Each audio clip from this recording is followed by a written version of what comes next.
Sawadee Kap. Hello and welcome to Daily Wisdom, Walking the Path with the Buddha. Today we're going to be doing loving kindness meditation together.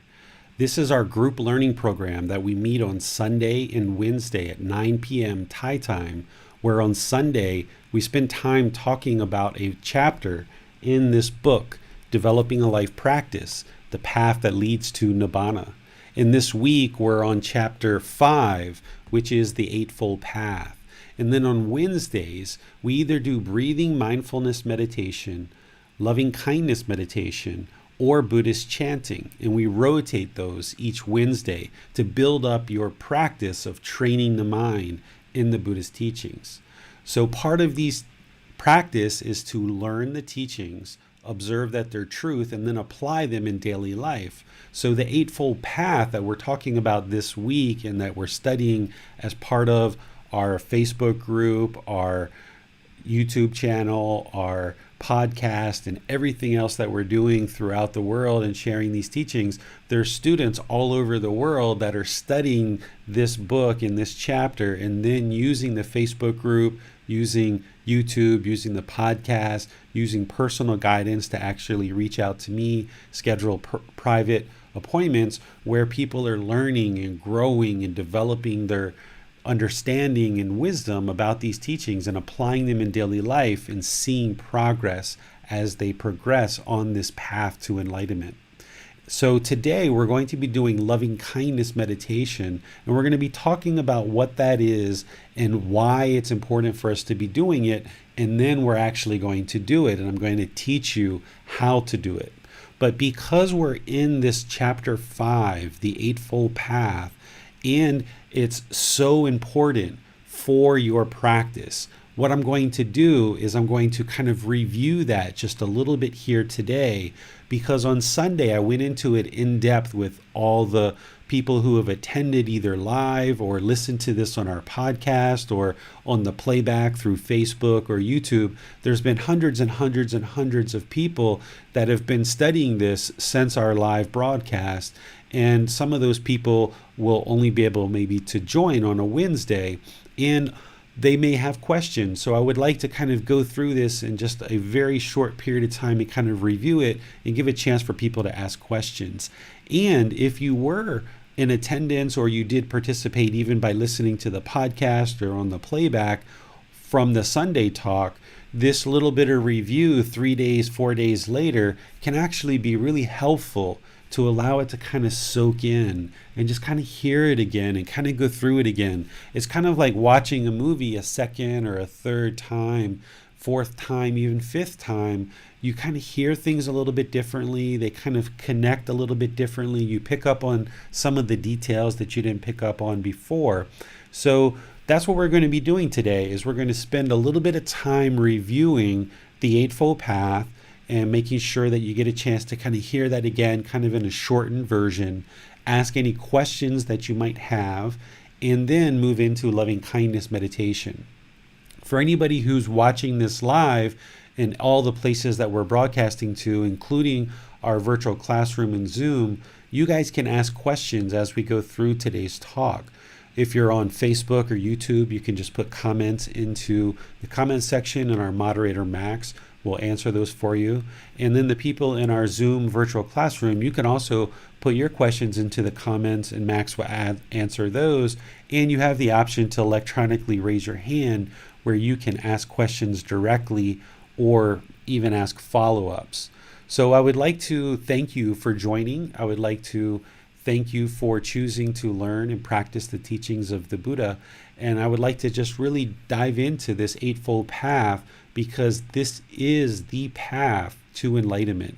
You really can't understand the Eightfold Path enough. There's no such thing as learning too much about the Eightfold Path, because this is the life practice that the more you learn it and understand it, the more you can implement it in your daily life and then see the results for yourself. So I'm going to share the Eightfold Path with you once again, working from right view all the way to right concentration in a more consolidated version. Okay? Right view is the Four Noble Truths. in the Four Noble Truths, we understand that all unenlightened beings are going to have discontentedness of mind. Discontentedness is painful feelings, pleasant feelings, feelings that are neither painful nor pleasant. So unenlightened beings are going to experience sadness, anger, frustration, irritation, annoyance, guilt, shame, fear, happiness, excitement, elation, boredom, loneliness, shyness, melancholy, uncomfortable, unpleasant, unsatisfactory. That's what discontentedness is, these three feelings. So if you're experiencing those, which a lot of people in the world do, then you know that you're unenlightened. So all unenlightened beings will experience discontentedness of mind. The second noble truth is that we cause our own discontentedness because the mind has craving for things to be permanent when everything is impermanent. So the mind has this mental longing with a strong eagerness. It wants things to be a certain way. The mind has certain expectations, this craving, desire, attachment, this clinging, this craving, this grasping for things, this holding on to things. The mind holds on and it wants things to be a certain way. And when things aren't that way, that's when the mind becomes discontent.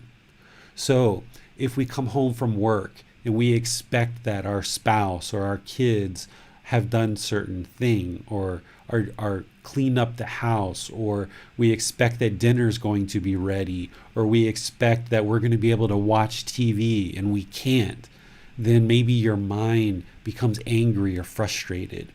Or if you expect people to listen to you when you're talking and they're not listening, then you may get frustrated because they didn't listen to you, right? The mind wants something. It has this mental longing with a strong eagerness, and it thinks that all these external things should be your way. And when they're not your way, then the mind becomes discontent. So the second noble truth is the mind causes itself to be discontent because it has craving, has this mental longing with a strong eagerness, and it craves for things to be permanent when pretty much everything in the world is impermanent. So the mind's holding on, wanting things to be permanent while everything's constantly changing. This is why the mind becomes very sad when someone close to us dies, because the mind holds on and it wants this person to be permanent in our life. And then when they die or they leave us, then the mind becomes sad or lonely or bored. So we actually cause that sadness ourselves, or that anger, that frustration, because we allowed the mind to have this mental longing with a strong eagerness. So what the second noble truth is essentially doing is saying, take responsibility for your own discontent mind. All those feelings and emotions that you have in the mind are being caused by the mind. They're being caused by you, being caused by the conditions in the mind. And by accepting responsibility for the mind in this second noble truth, then the third noble truth is that you can eliminate the discontent mind. You can eliminate these discontent feelings by eliminating this craving, this mental longing with a strong eagerness. You can train the mind to eliminate that, where you still pursue things as a goal, as an interest, as an objective. You still have things that you need to handle in life, but you don't have that strong desire, those expectations, that wanting everything to be your way, right? You understand through the wisdom of these teachings that things aren't going to be your way all the time. And through meditation, specifically breathing mindfulness meditation, you can actually train the mind to eliminate this mental longing with a strong eagerness for everything to be your way. And that's the beauty about taking responsibility for your own thoughts and feelings and emotions, is that you can actively train the mind to eliminate those discontent feelings, where you can get to the point where you've eliminated sadness, anger, frustration, the whole entire discontentedness, that I've talked about, the painful feelings, the pleasant feelings, and the feelings that are neither painful nor pleasant. You will still have joy, but you will eliminate this up and down and up and down and up and down, this constant bombardment of discontent feelings. And the way that you do that is through the fourth noble truth. The fourth noble truth is the way to eliminate 100% of all discontentedness in the mind is to practice the Eightfold Path. The Eightfold Path is the path to eliminate all the discontentedness in the mind.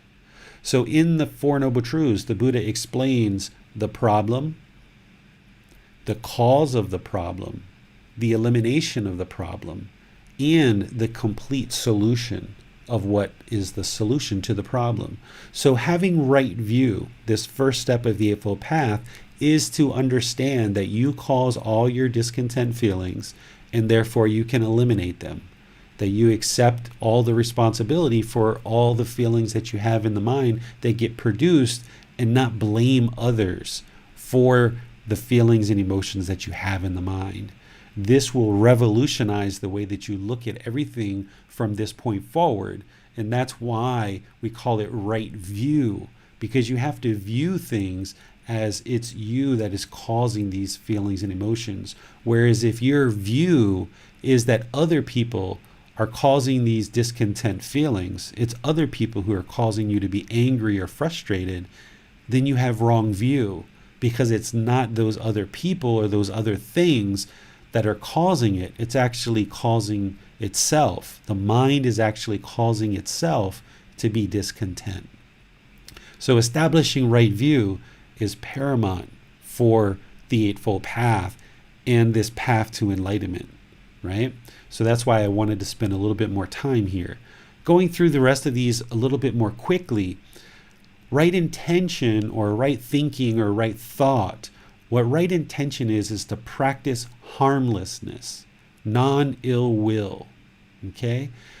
Non-ill will or harmlessness is to not be interested to see harm for others and even yourself. Cultivating loving kindness. Loving kindness is the antidote to harmfulness, right? If you want to harm people, or you have hatred, or you have anger, or you have ill will, the antidote to that is loving kindness. Loving kindness is active goodwill towards other beings without judgment. So that's the reason why we practice loving kindness meditation, is to cultivate this mind where we have active goodwill towards other beings with no interest to cause harm to other beings or to ourselves.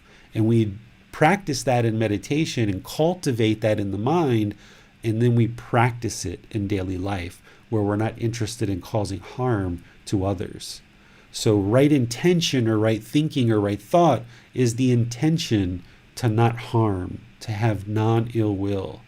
And the reason why that's important is because if you harm others, harm is going to come to you.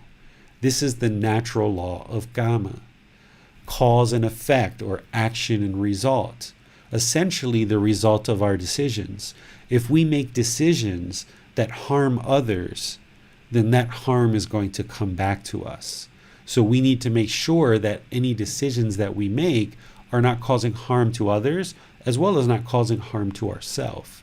So that's why this second step is also so very important, because if we go around with ill will or hatred or anger or being vindictive, or even just wanting to be a little bit sarcastic, right? Just a little bit of sarcasm, that can be harmful to others, which means it's going to harm you as well.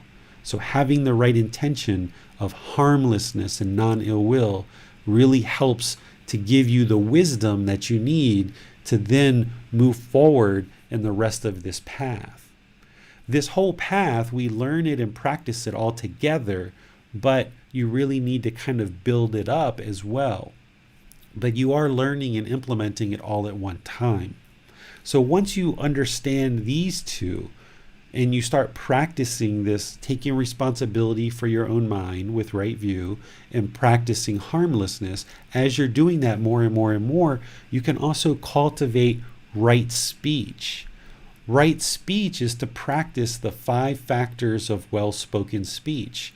The 5 factors of well-spoken speech will ensure that you're not causing harm to other beings. Because if you cause harm through your speech, that harm is going to come back to you.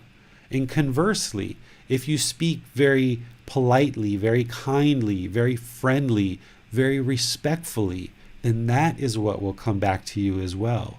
So the Buddha's guidance here is to help you understand how you can structure your speech in a way that will not cause harm to others. And the way that he shares in the 5 factors of well-spoken speech is that we should speak at the right time. What we say is true. We speak gently. We speak beneficially. We speak with a mind of loving kindness. Loving kindness, active goodwill towards other beings. And then he goes on to say that we should speak blamelessly, that we shouldn't blame others through our speech. So you can see, if you look at past conversations that have gone really well for you, you will see that you and the other person were practicing these 5 factors. And if you look at past conversations that went unwell, that were problematic, you will see that you or the other person were missing one or more of these 5 factors. So the more that you train your speech to come up to these 5 factors in all situations, you will see that your personal and professional relationships will continue to blossom. Now, you can't just snap a finger and immediately practice these 5 factors. Even if you study them, even if you agree with them, even if you see like, wow, this would really be great if I could practice right speech in this way, it's going to take you time to build up to the point where you can practice this, where you can practice all 5 factors all the time. So where you make mistakes, it's okay. Just observe that you made a mistake and you would aspire to do that better, and then move on and look to do better in the future. This is one of the reasons why we practice breathing mindfulness meditation and develop this singleness of mind, where you're only focused on one thing at a time rather than trying to multitask and do so many things at one time. Because if you have singleness of mind and you're only thinking about one thing at a time, you can engage in a conversation very well, and you can stay very aware of these 5 factors, and you're going to be more likely to bring your practice up closer and closer to these 5 factors, because your mind's not wandering into the future or in the past or jumping all over the place with all these ideas and thoughts and feelings. So by training the mind more and more and more with breathing mindfulness meditation and loving kindness meditation, you will be able to practice these 5 factors in all situations, which, as you heard there, loving kindness is important for these 5 factors of well-spoken speech. Then we've got right action. Right action is to not cause harm through our bodily actions, because not only can we cause harm through our speech, but we can cause harm through our bodily actions. And the Buddha shares teachings here which are predominantly from the 5 precepts, which we're going to be studying in about a week and a half.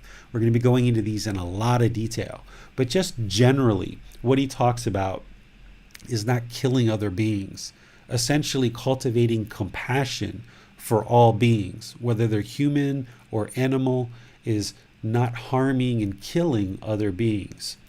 That we don't steal, because if we steal, it's going to cause harm to others. That we don't have sexual misconduct. And again, we're going to go into all the details of these because there's a lot more detail than what I'm sharing right here. He also talks about not taking substances that cause heedlessness. Heedlessness is unalertness, unmindfulness, unawareness. Because if we're purifying the mind on this path, we don't want to pollute it with substances. And then I also talk about gambling here, because the Buddha includes that in other parts of his teachings, that here with right action, if we gamble, this is an action that's going to cause harm, because our mind is craving for more and more and more money. And oftentimes people get addicted to this, and we use the money that should be for our living needs and our necessities and our families. And then we find ourselves in a lot of trouble if we actually gamble. So training through bodily actions not to actually gamble. And then here with right intention, right speech, and right action, what's really important is all of these are in sync. Sometimes you may find yourself having the best of intentions. You have no interest to harm somebody whatsoever, that you genuinely have an interest to help others, but your speech and your actions don't come across that way because they're not in sync, and you're not practicing these 5 factors of well-spoken speech as well as right action. So people misunderstand what our true intentions are is because our speech and our actions aren't in sync with our intentions. So it's really important that we have our intentions, our speech, and our actions all in sync. And then when we choose a livelihood, that we practice right livelihood. Livelihood is how we sustain our life. Our livelihoods will actually produce wholesome things in the world, or we can actually harm through our livelihood and the way we choose to sustain our life. The Buddha gave 5 occupations or trades or businesses that he said if we did these things, they're actually going to cause harm in the world, so therefore harm is going to come to us. He says if we sell weapons, if we sell living beings, if we sell meat, if we sell substances that cause heedlessness, or if we sell poisons, because all of these things are going to cause harm. Selling weapons are meant to hurt and harm people. Selling living beings like slaves, human trafficking, having animals and selling living animals, because this is kind of causing suffering for those animals. If we sell meat, that means we have to kill, or someone else has to kill in order for us to sell this meat. So therefore it's going to cause harm in the world. If we sell substances that cause heedlessness, that means we're attaching our livelihood to this substance that's going to cause harm to others and cause unalertness, unmindfulness, unawareness. So therefore it's going to cause harm to us. And if we sell poison, that's going to cause harm because poison is meant to kill others. The beauty and really interesting thing about these livelihoods is the Buddha explained these are the livelihoods that are going to cause harm, but he didn't necessarily say what that harm is. 2,500 years later, we can look at these livelihoods and we can see that all the weapons that have been sold and bought in the world have caused enormous damage throughout the world, of people dying all throughout the world, right? Wars and mass shootings and all of these things. We can see the human trafficking and the living beings and the slavery and things like this that have caused harm in the world. We can see that all the meat that has been produced and sold over the years is causing a lot of harm to our environment. And there's all kinds of scientific studies that show human beings eating meat, it causes illness in the body more so than someone who's not eating meat. We can see that selling substances that cause heedlessness has just devastated cities all throughout the world. People are addicted to substances and really unengaged in the world and just very, very sick and ill because of these substances. And it's just devastated large communities of people all throughout the world. And we know that poisons kill people and harms people, puts people in hospitals. So these livelihoods we can see by looking like, yeah, this wisdom that the Buddha shared 2,500 years ago, we can see that it's really is harming the world. And by all of us choosing not to practice those livelihoods and having good, wholesome livelihoods to sustain our life, then we're actually benefiting the world. This is the moral conduct. Our speech, our actions, and livelihood is moral conduct. And by practicing in that way, we're ensuring that we're not causing any harm through our conduct. Then we go into right effort, which has 4 different aspects to it. One is not allowing unwholesome qualities to come into the mind. So preventing unwholesome qualities from coming into the mind. The second one is any unwholesome qualities that are in the mind, abandon those, eliminate them from the mind. And that's part of what we're doing today through loving kindness meditation. And then any wholesome qualities that have not come into the mind, cultivate those and bring those into the mind. And that's one of the things we're doing today with loving kindness meditation. We're bringing in loving kindness into the mind and cultivating that. And then the fourth aspect to right effort is any wholesome qualities that are in the mind, support those, encourage those, and don't allow them to fade. So these are the four aspects of right effort. One of the simple ways to think of right effort is kick out all the bad stuff and bring in all the good stuff. Another way to think of right effort is when you feel that frustration or anger or irritation or annoyance starting to raise up in the mind, if you apply effort at that moment to cut it off, don't allow it to come into your speech and your actions, because once it comes into your speech and your actions, now you're going to start harming other people. But if you can cut it off and just eliminate it right there and then, because if you practice breathing mindfulness meditation enough over weeks and months, you will get better and better at cutting off the thoughts, so that when these unwholesome thoughts arise, not just anger, frustration, irritation, but even boredom or loneliness or shyness arises, then you can take the right effort to cut that off, abandon that, and then arise wholesome qualities. Then you can catch it and you can move the mind forward and progress on this path through training the mind to abandon unwholesome qualities and arise wholesome qualities. Then the seventh step is right mindfulness. Mindfulness is awareness of mind. Really simple, really basic. One of the beauties of Gautama Buddha's teachings is that they're very simple, they're very clear, they're very concise, they're very direct. They're not meant to be very complex. If you're reading books, yay thick about the Buddhist teachings, it takes a lot to distill that down into what do I do today to improve my life and improve the condition of the mind. So what I've done through this book, Developing a Life Practice, and I do through the classes and all the other teachings, is just really distill it down to something really simple. What is right mindfulness? Right mindfulness is having awareness of mind. And by having awareness of mind, now we can implement all these other teachings much more readily. Because if I'm not aware of the mind and I just get angry and frustrated and I just say whatever comes to mind and I just let the tongue roll and I got all these bodily actions that are harming people and I'm not really putting thought into my livelihood and just however I can make money, I'm just going to make money. This is haphazardly walking through life and allowing yourself to really get into a lot of trouble.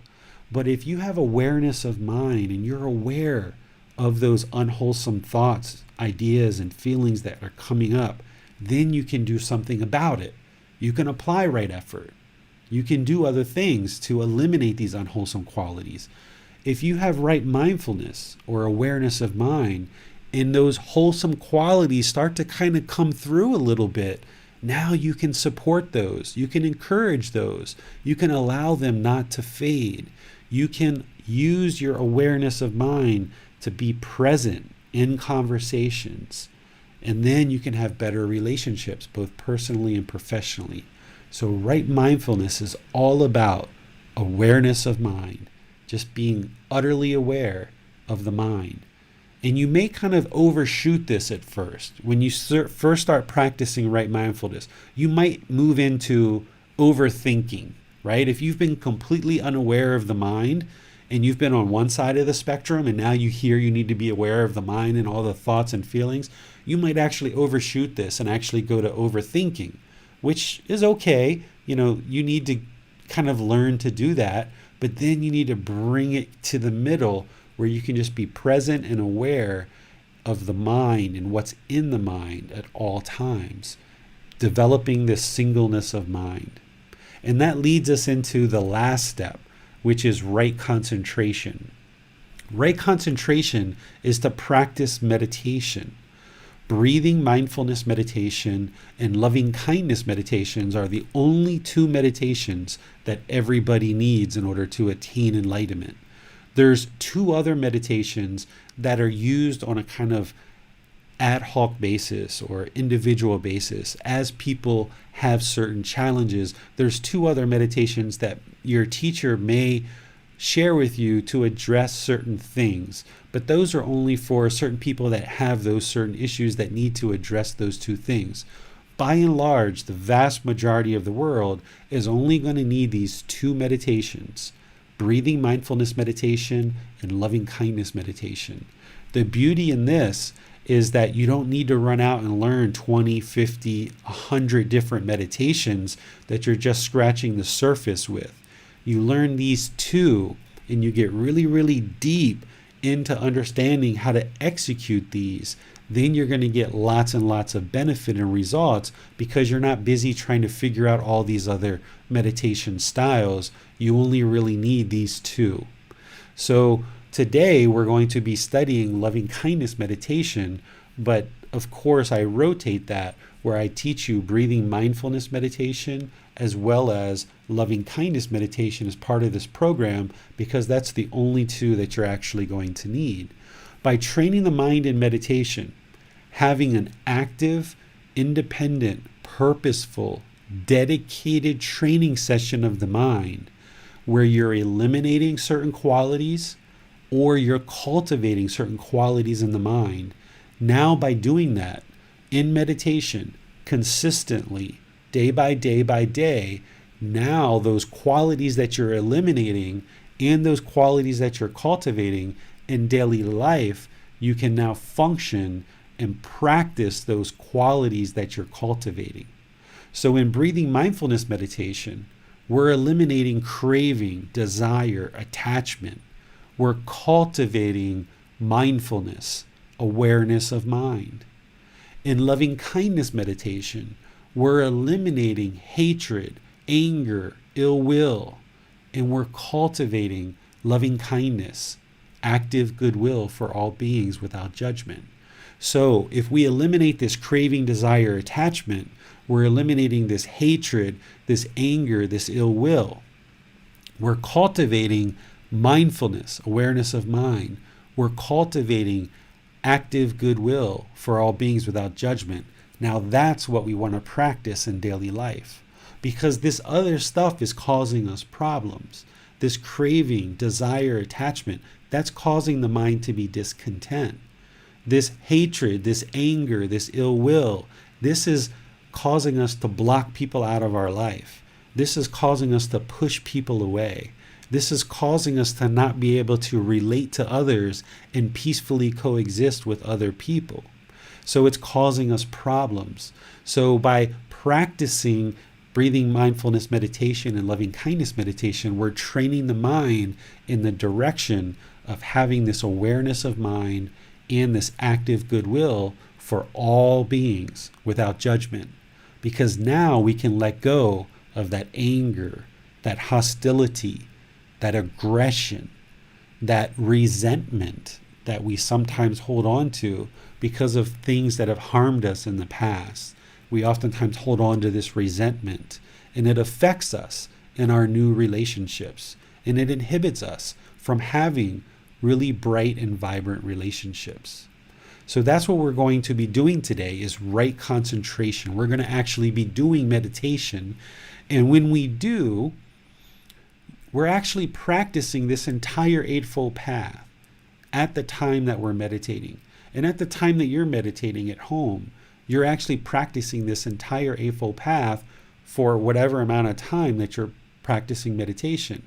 That's one of the reasons why meditation is so beneficial, because while you're actually meditating, you have right view, right? Because By you choosing to meditate, you're realizing you're the problem. You're the issue, right? You're the one that needs to fix the mind. You're not out trying to convince everyone else to sit down and meditate because you're perfect. You, at the time of meditation, you've chosen, okay, I've got some challenges here in the mind that I want to take care of. I need to fix those and I need to work on myself. That's right view, that you are the challenge. Your mind is the challenge. You need to fix that, right? That's right view. At the time of meditation, you're practicing right intention, non-ill will, harmlessness. While you're meditating, you're not speaking. So in a certain kind of way, you're practicing right speech. You're also practicing right action because you're not harming anyone through your bodily actions at the time that you're meditating. And of course, you probably have right livelihood, or at least maybe you're working in that direction. You're practicing right effort at the time of meditation because you're trying to eliminate certain qualities from the mind, and you're applying effort to cultivate certain qualities in the mind. That's right effort. You're also developing right mindfulness and awareness of mind. And right concentration is meditation itself. And it's also a byproduct of practicing this entire Eightfold Path. This is the reason why once you're finished with meditation, you probably feel quite good. You probably feel like, wow, I feel quite good. Or if you're just starting meditation, maybe not. Maybe you're not seeing the benefits quite yet. But if you've been meditating for any period of time, you probably feel really, really good at the end of your meditation. And the reason why is because you're practicing this entire Eightfold Path during the time of your meditation. But now the goal is to understand this Eightfold Path so well that you can practice it in daily life, right? So that you can practice this and apply it in all parts of your life so that you can then have that enlightened mind, that mind that is peaceful, calm, serene, and content with joy. That's the mind that you're moving towards and you're training it towards. But it's the Eightfold Path that's going to get you there. So if you're having these little glimpses in your meditation, even just for 2 seconds or 5 seconds or 10 seconds, where you see how the mind is just perfectly still and it's perfectly peaceful, it's perfectly calm, and you're like, oh wow, that feels marvelous. That's almost like temporary enlightenment for those 3 seconds or those 10 seconds. That's like temporary enlightenment. But then, of course, the mind does what it does in the unenlightened state is it starts having craving and desire and ill will and anger, and all of that goes away. It's like clouding the mind. So what we're doing through this training, not just meditation, but the entire Eightfold Path, is we're clearing away all this darkness. We're clearing away all this cloudiness so that you can get to the natural mind, which is that peacefully still mind that's perfectly present, that you may have actually experienced for just maybe 1 second or 10 seconds while you're in meditation. But the goal is now to expand that wider and wider and wider so that now you've got this permanent mind that is perfectly peaceful, calm, serene, and content with joy, the enlightened mind, where you'll no longer experience discontentedness. You'll never experience anger, sadness, frustration, irritation, loneliness, boredom, guilt, shame, fear. Any of those feelings of discontentedness will all be eradicated from the mind through learning and practicing this path, as well as other teachings that I have to share with you in this program. So let me just pause here before we move into actually doing loving kindness meditation and see if there's any questions that maybe came to your mind since our last talk, or any new questions that came up even just by hearing me share this kind of summarized version of the Eightfold Path. We have a question from Sue Julian. She says, good morning. I have a question about right actions. On Sunday, you mentioned that humanity is already on a path to a plant-based diet in the future. I'm wondering though, isn't it possible for humanity to remain on this destructive path and not learn anything, despite the troubles that are occurring in the world? Sure, anything's possible. What I was sharing on Sunday is that it appears to me that humanity has been gradually moving closer and closer to this path without even realizing it, right? Not only with plant-based food supplies, but look at how meditation has been, exploding over the last 5, 10, 15 years. I know when I was growing up in the 70s, 80s, and 90s, I never knew what meditation was. I didn't know until 2000 something what meditation was. And now children are meditating in schools, right? People are starting to be aware of the ego. People are starting to be aware of calming their mind and being more present, being more aware. A lot of these teachings are kind of slowly making their way into the mainstream. They might not understand them to the level of depth that we're talking about in this program, but a lot of these teachings have been gradually moving into the world as we've evolved as a species. And that's what I see happening, is that our species is evolving just like every other species in the world, whether it's a lizard or a snake or a fish. Every species evolves. And now more than ever, we've got large populations of people that are looking to awaken the mind or become enlightened or move on this path in certain ways. And there's more and more people that are coming into it all the time. And it's beautiful because these teachings are based on truth and seeing the truth for yourself, that the condition of the mind's improving, where a lot of things that we were all taught as children was all based on belief, and we didn't know whether that stuff was true or not. But here in these teachings, you can actually see the truth for yourself. But for me, I feel like the entire world is gradually moving. Humanity is gradually evolving, just like every other species in the world evolves. It seems to me that the human species is evolving to this higher consciousness that I call enlightenment or nibbana. As a follow-up, David, do you think we have to experience the results of our unwholesome decisions in order to make the intention to practice and improve our decisions? Or is there any other way we can find motivation to change our behavior that doesn't involve us going through some significant discontentedness first? I think you pretty much have to experience it before you know what it is to decide that I don't like this and I would like to move on.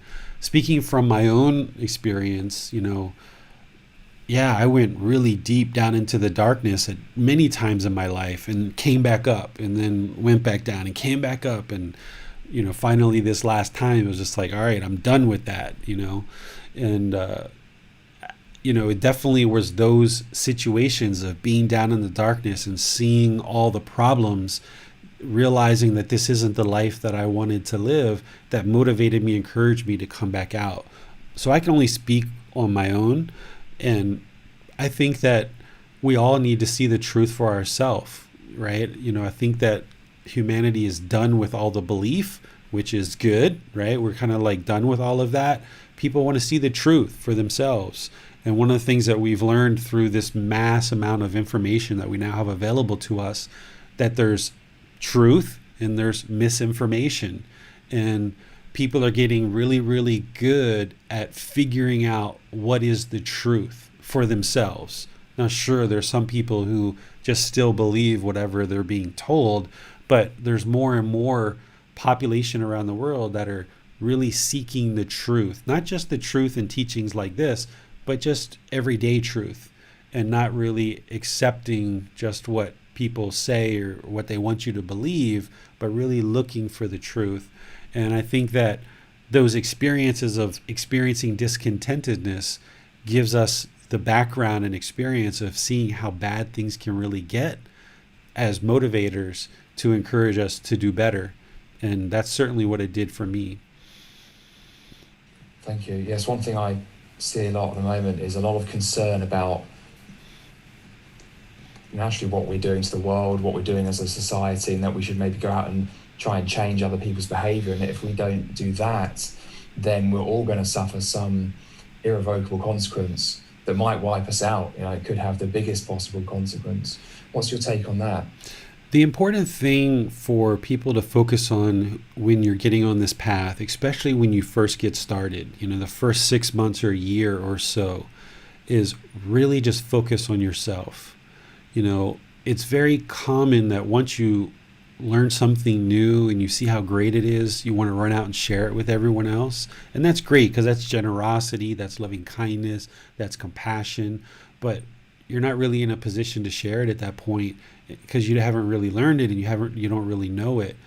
And then also in our culture, we're also taught that if we focus on ourselves, we're oftentimes taught that that's selfish. I know that's what I was taught growing up, that it was always about helping other people.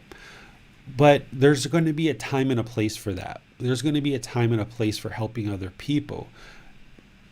If you put other people first and you neglect your own needs, then you're never really helping those people in the best way that you can, because you haven't attained enlightenment yourself yet.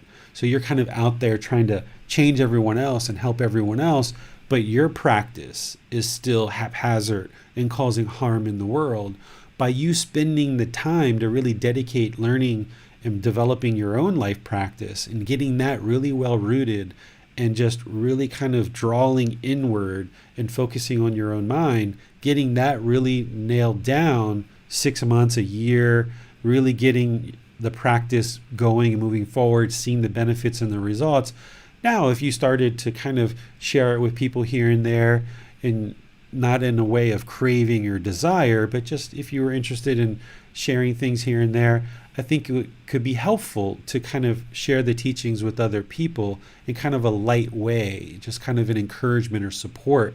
But if you're not practicing it yourself and you're talking at the wrong time, what you say isn't true, you're not speaking gently, you're not speaking beneficially, you're not speaking with a mind of loving kindness, and you're out there trying to convince other people to practice the Buddhist teachings, they're going to be looking at you like, what do you mean? Like, you're so discontent. Like, how could you ever help me eliminate my discontentedness when you are still interrupting people all the time, and you're still lying, and you're still speaking with anger and harshness and all these other things? So by reprioritizing this, and every individual choosing to focus on themselves, because you can't change anyone else. You have no ability to change other people. Those people have to choose to change. So if you choose on your own to improve your practice, by you improving your practice, the people who choose to be around you, they will choose to improve their practice or not. And that will be beneficial for the world.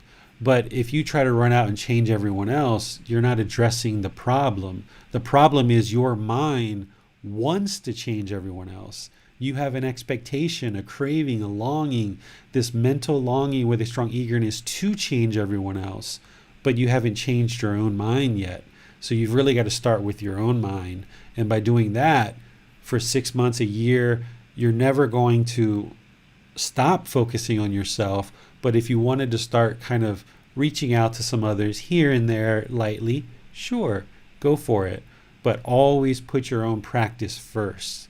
This is one of the challenges I got into in America, that when I was teaching there, I was really working hard to help everyone else, and I was neglecting my own practice. And sure, everybody else around me were getting lots and lots and lots of help, and it was attracting tons and tons and tons and tons of people, but it got to the point where I couldn't sustain it anymore, and I had to just close the businesses and move to Thailand and just completely escape it all. And that was what ultimately gave me the time that I needed to focus on my own mind. And then by doing that over the course of many years living in Thailand, now I can re-engage with the public, and now I can help thousands and thousands and thousands of people. I'm helping more people in the last 1.5 years that I've now been teaching again than I did the entire 10 years that I was teaching in Thailand, in America. When I was teaching in America for 10 years, sure, I helped a few thousand people, but I was only helping them based on what I knew at that time. But now, having spent the time focusing on my own practice, and then I finally got to the point where I was like, all right, well, now I'm ready to help others. Now I was really able to help people. And in the last year and a half, I've interacted with tens of thousands of people just in the last year and a half, rather than in 10 years, just a few thousand. So by focusing on yourself, it's going to improve your life and improve your practice. And then ultimately, if your goal is to help other people, you'll be in a much better position to be able to do that after you've already helped yourself, because now you've got the experience and the wisdom to actually truly help people. I see. Thank you, David. So now I see that Carl's hand is up. So let's go to you, Carl. How far out should you extend right livelihood? For example, obviously working in a slaughterhouse or owning a slaughterhouse would be, not beneficial.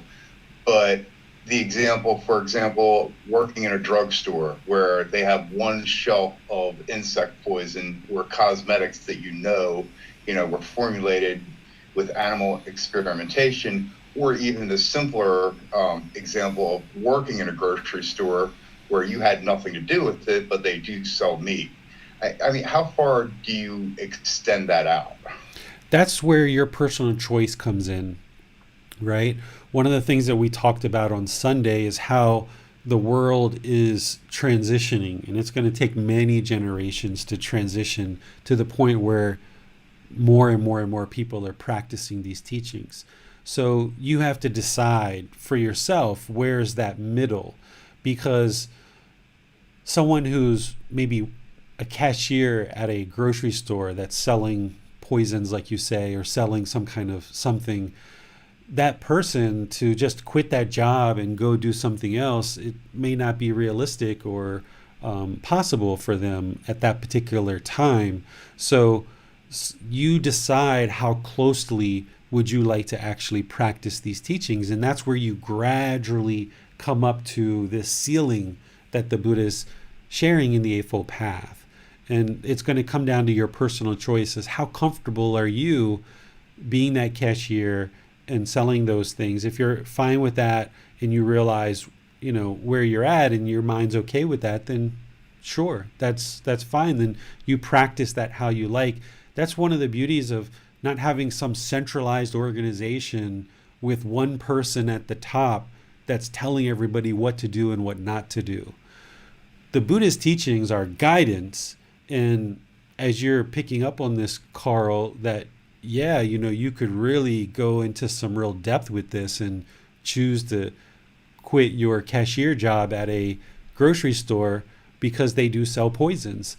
And if somebody decides to practice in that way, then that's their practice and that's what they choose. But there's no one at the top that's saying, yes, all you people that work at grocery stores, you need to quit your jobs now and we need to boycott those grocery stores.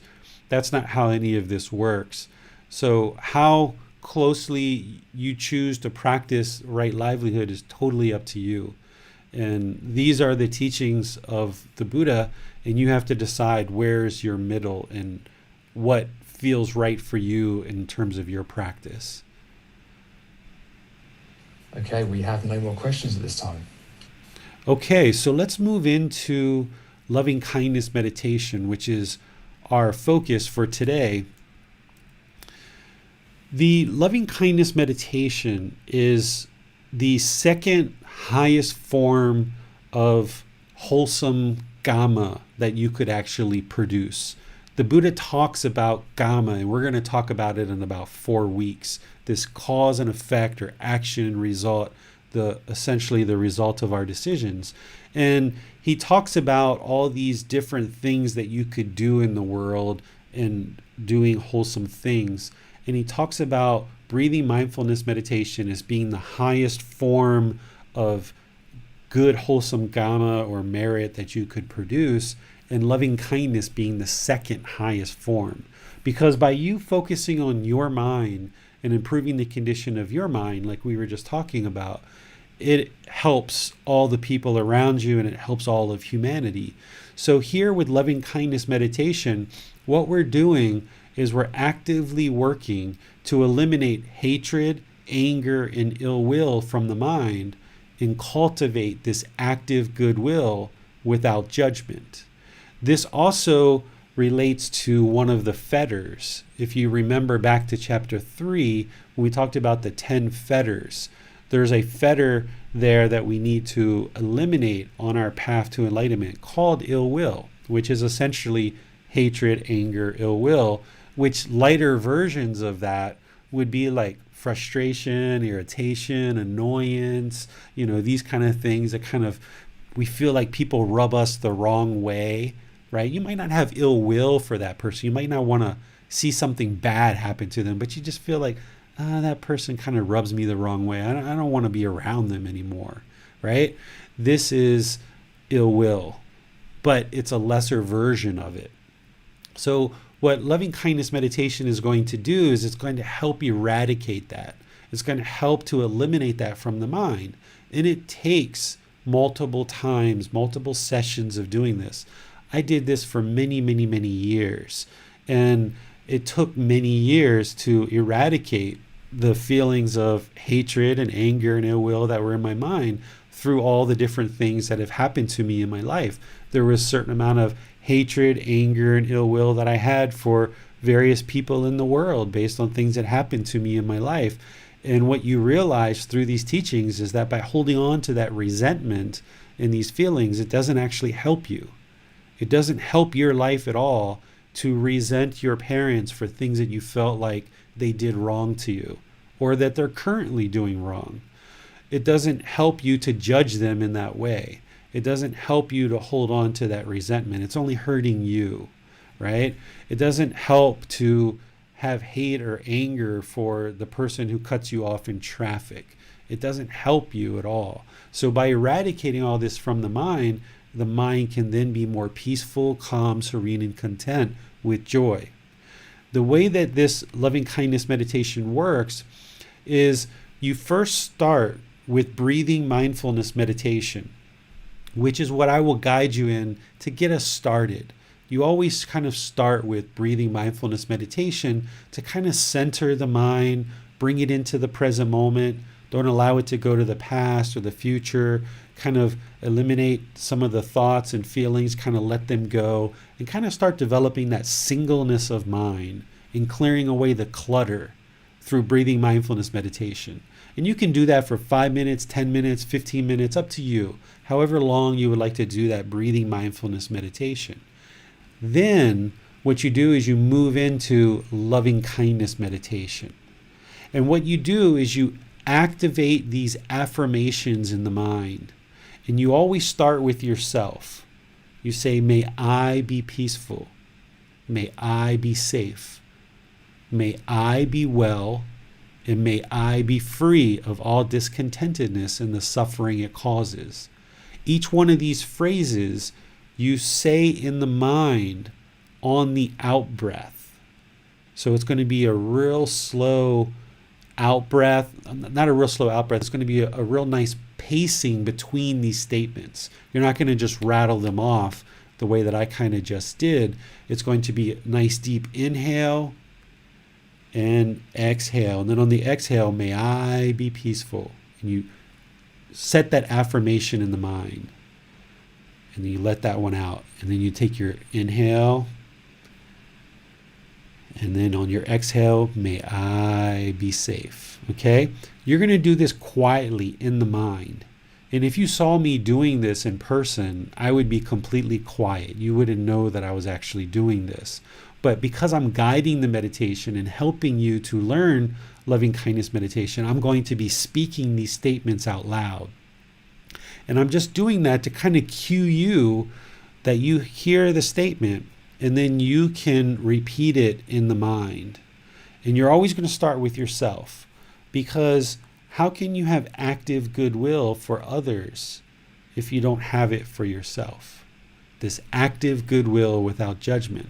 So one of the things that this meditation does, and I observe that it did for me, is if you've got negative self-talk, if you lacking self-confidence, if you don't have that confident mind, and you're always kind of talking to yourself in a disparaging way internally, this meditation can actually help to eradicate that by starting with yourself, that you always are starting, may I be peaceful, may I be safe, may I be well, may I be free of all discontentedness and the suffering it causes, right? This is an affirmation. This is active goodwill towards all beings without judgment. So starting with yourself, you then move through these progressive rings and you create whatever rings that you like.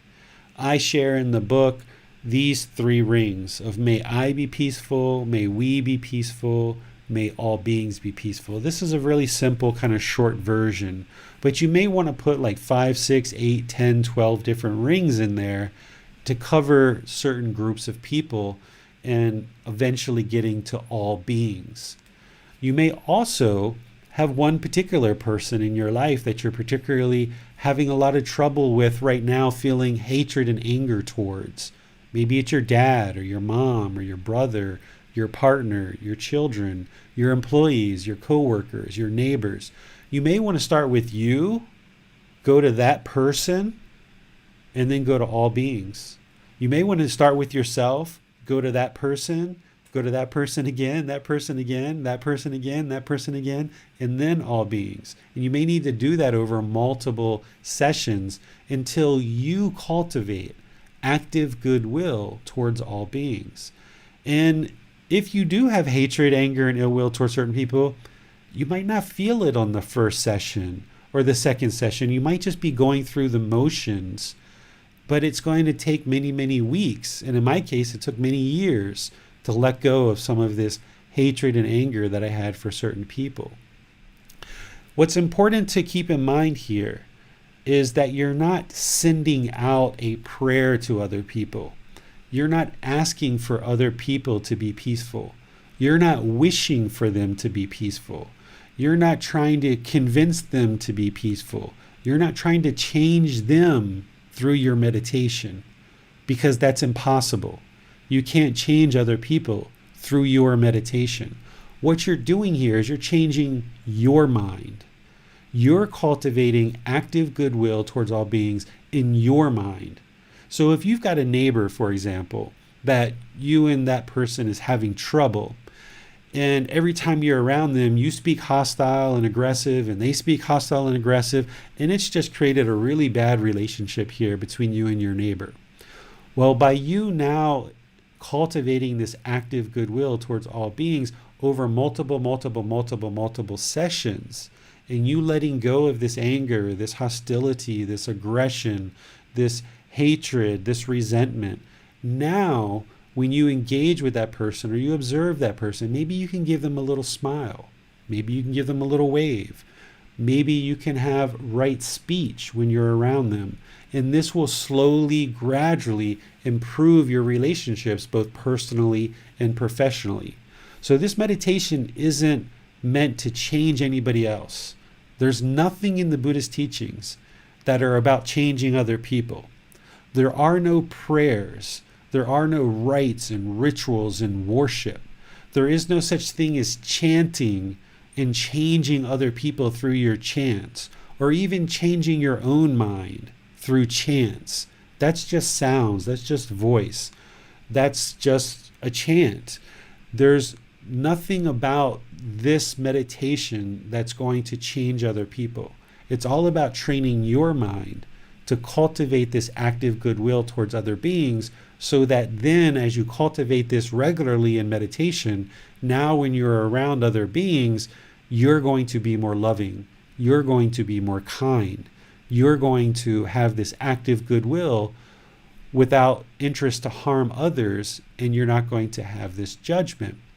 And by you doing that over longer and longer periods of time, deeper and deeper and deeper, because of the natural law of Gamma, what you put out is going to slowly come back to you over time.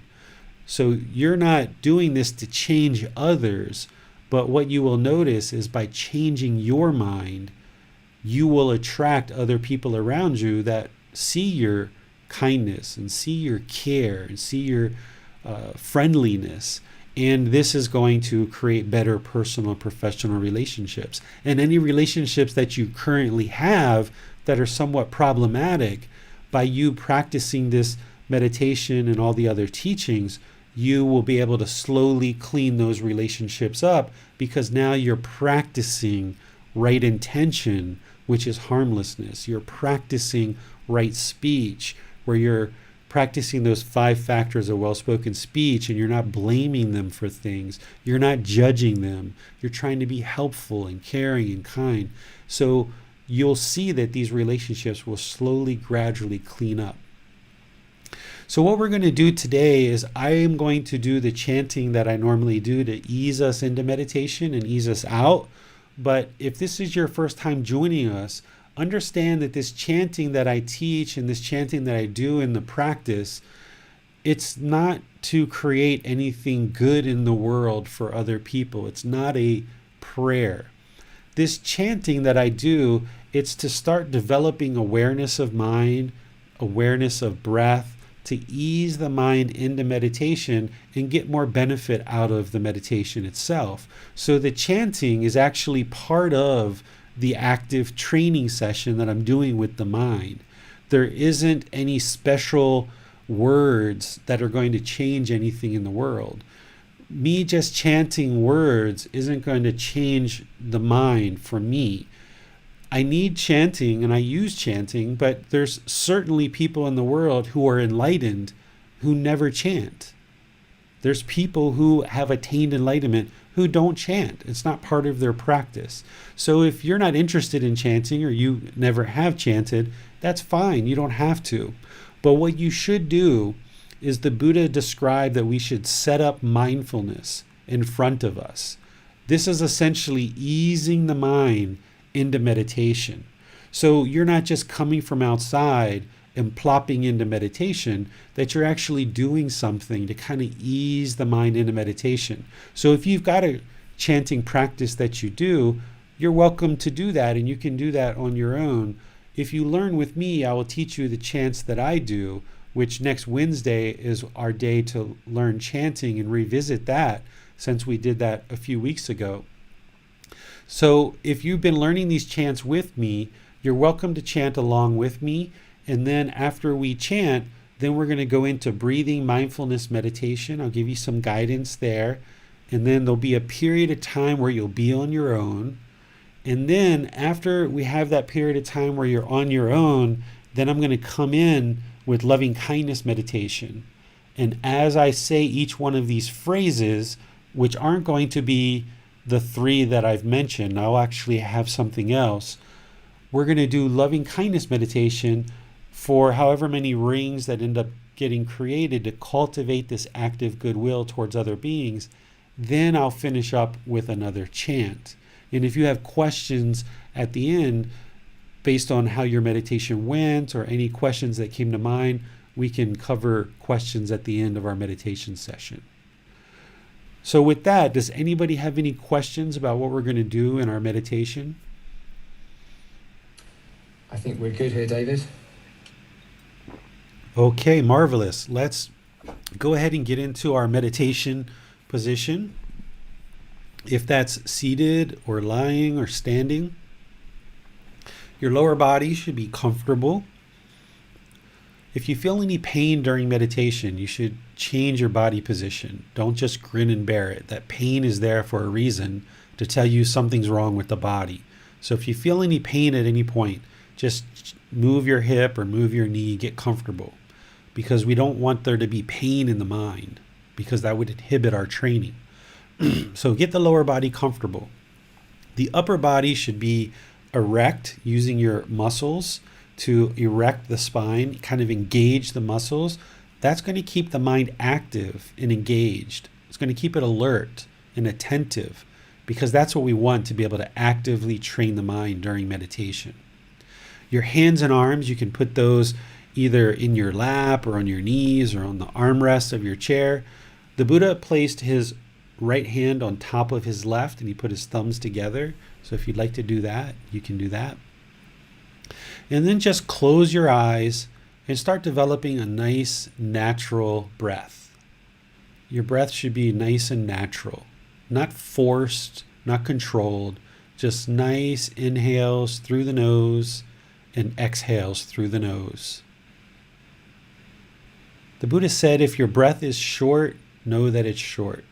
If it's long, know that it's long. Essentially, you want to fixate the mind on the breath. That's the present moment. So you're welcome to join in the chanting, or you're welcome to just stay there with the breath and focus the mind on the breath. And then I'll be back with some guidance to take us into breathing mindfulness meditation and then loving kindness meditation.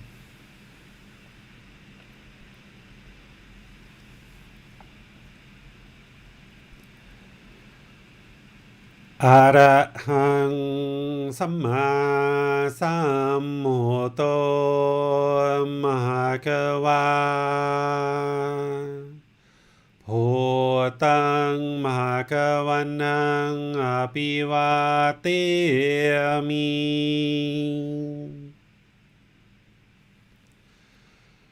Savakato Bhagavata Tammo Dhammang Namasami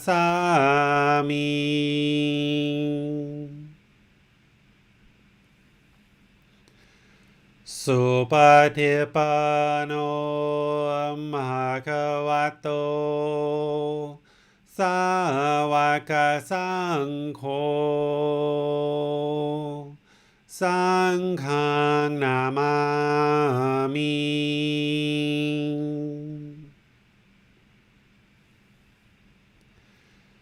Namo Tassa Bhagavato Arahato Samma Sambuddhassa Namo Tassa Bhagavato Arahato Samma Sambuddhassa Namo Tassa Bhagavato Arahato Samma Sambuddhassa Iti piso bhagava arahang samma sambuddho vicacaranang samhuno sakhato rogavitu Anutero purisa tamasati satatawa manusanang bhuto bhagavati.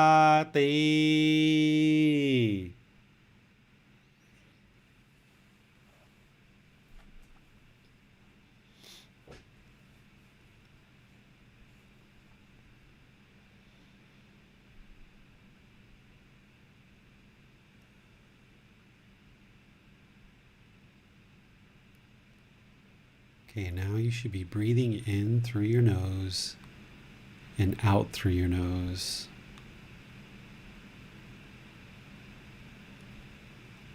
Nice steady inhale and exhale.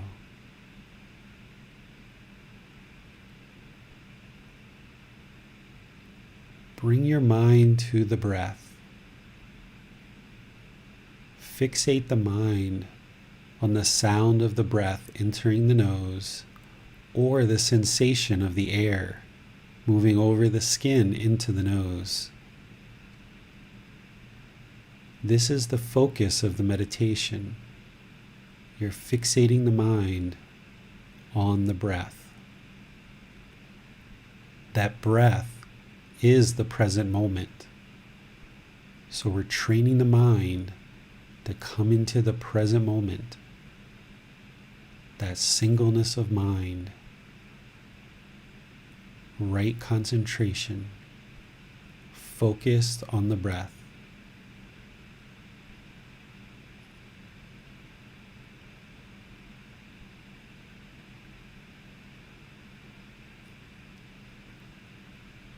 As you're focusing on the breath, if the mind wanders to the past or to the future, or there's thoughts, ideas, perceptions that come into the mind, as soon as you notice it, cut it off and bring the mind back to the breath. Let those thoughts go.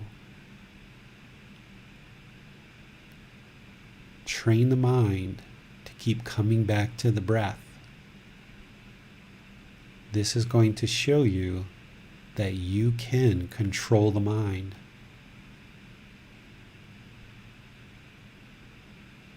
So now I'm just going to have you sit with the breath, focused on the breath, the present moment, and then I'll be back with loving kindness. So there's nowhere to go. There's nothing to do. No one needs you right now. Just focus on the breath, cutting your thoughts, letting them go.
Continuing to stay focused on the breath,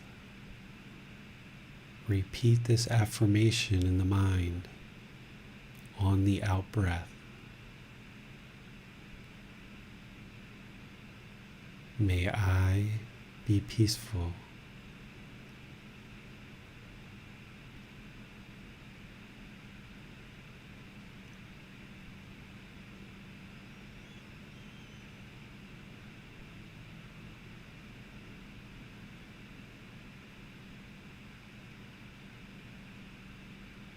May I be safe.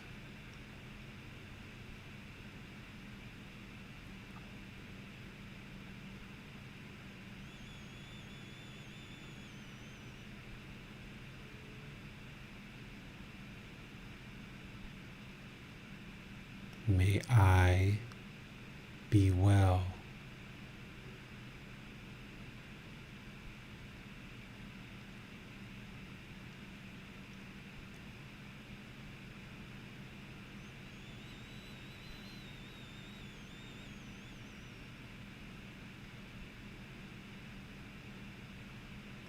May I be free of discontentedness and the suffering it causes.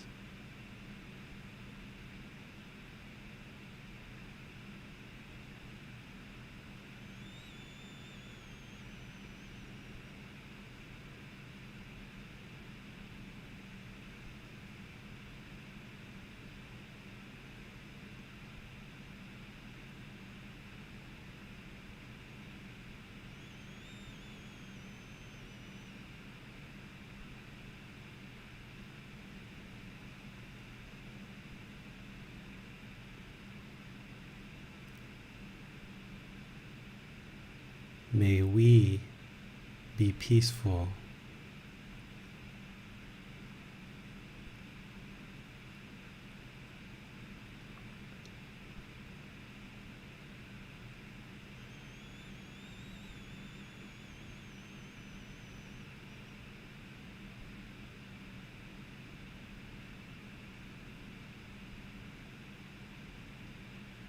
May we be safe.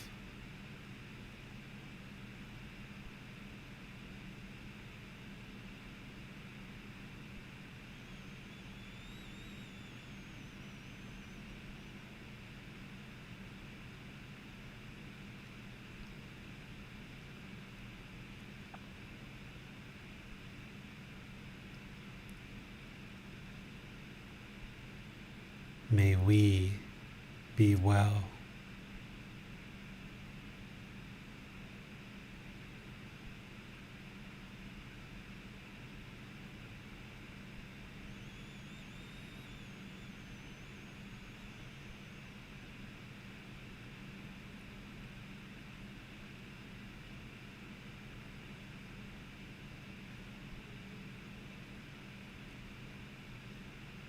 May we be free of discontentedness and the suffering it causes.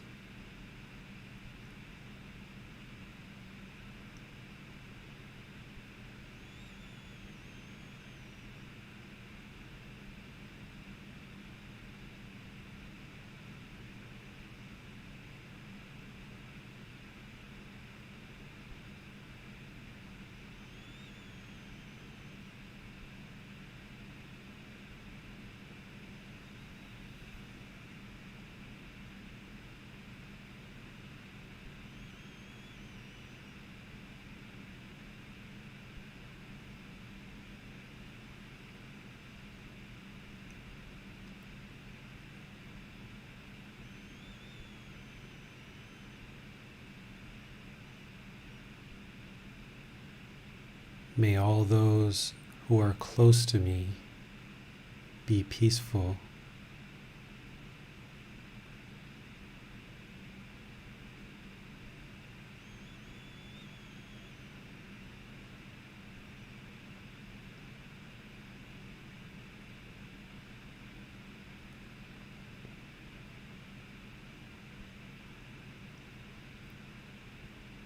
May they be safe.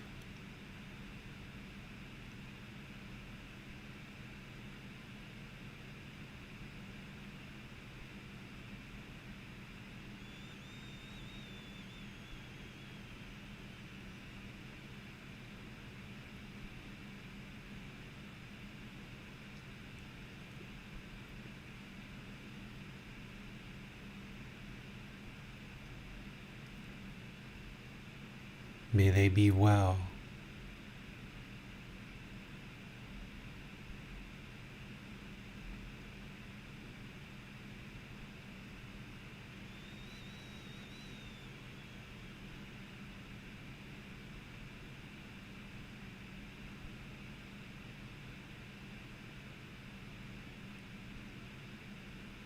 May they be free of discontentedness and the suffering that it causes.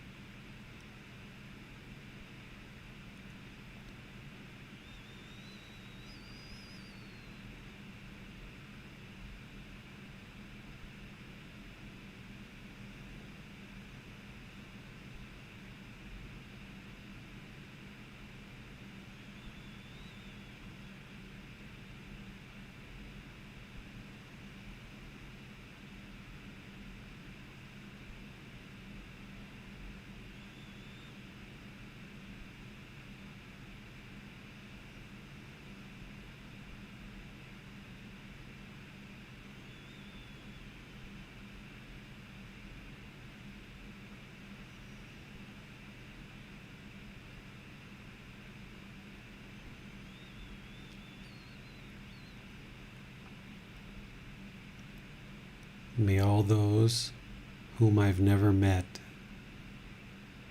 may they all be peaceful.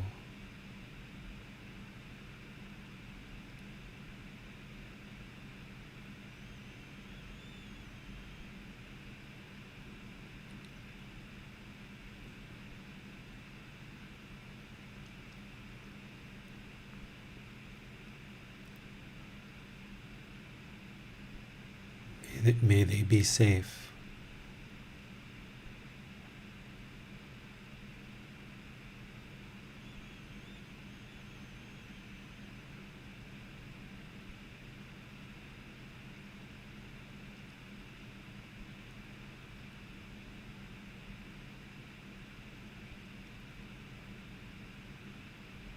May they be well.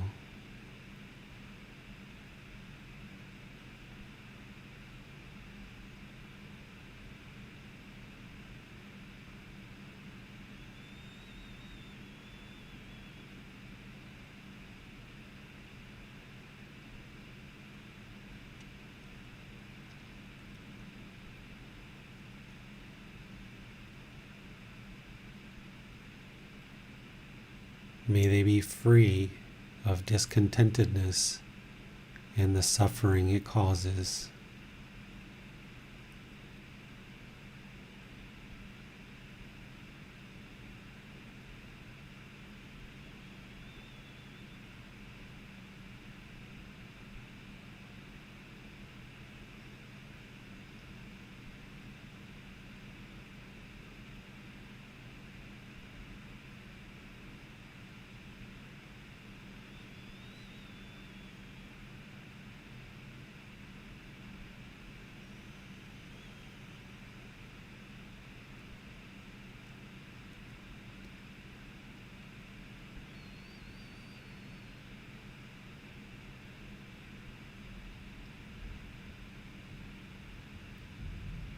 May all those who I have harmed in my life,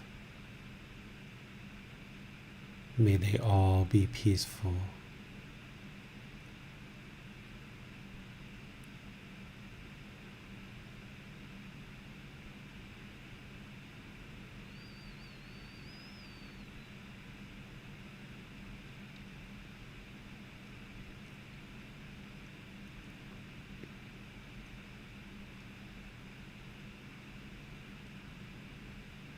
May they be safe.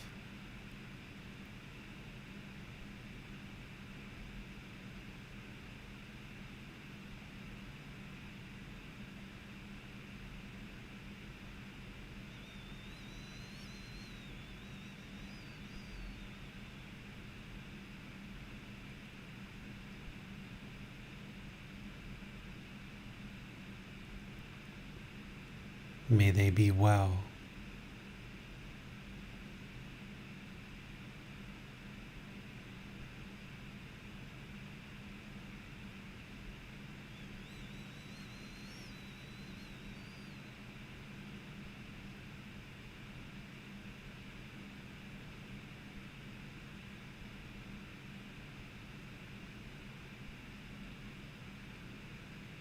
May they be free of discontentedness and the suffering it causes.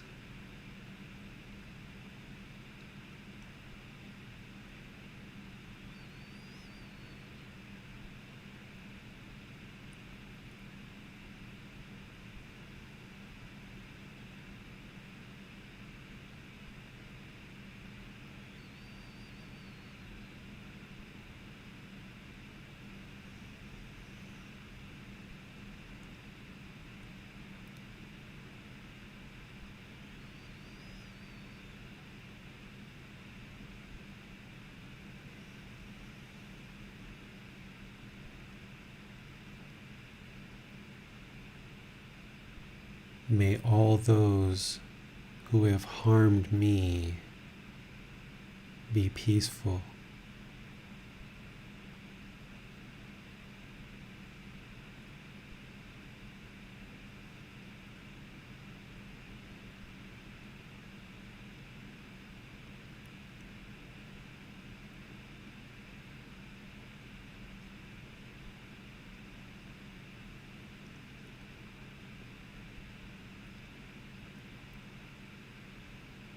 May they be safe.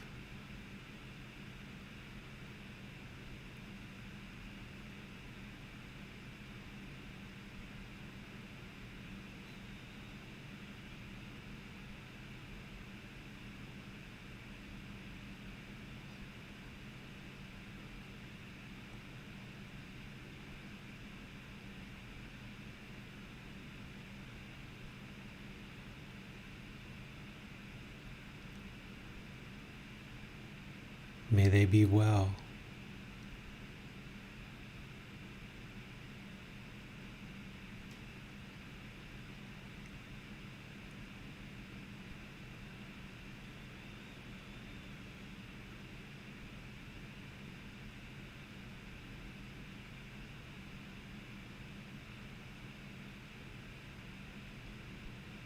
May they be free of discontentedness and the suffering it causes.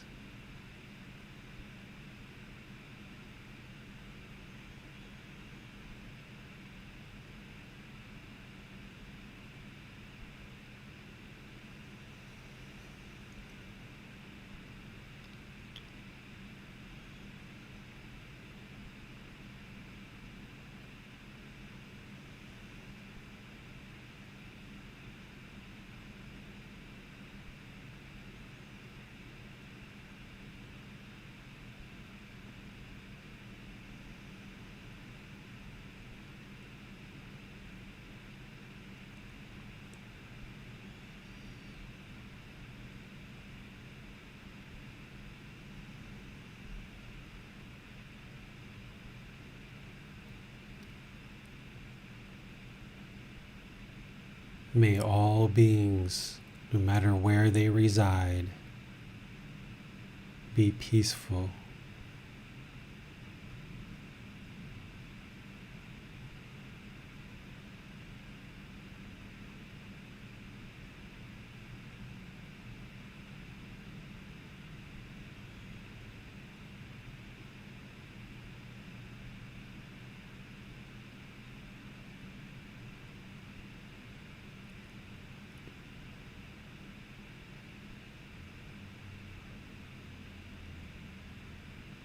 May they be safe.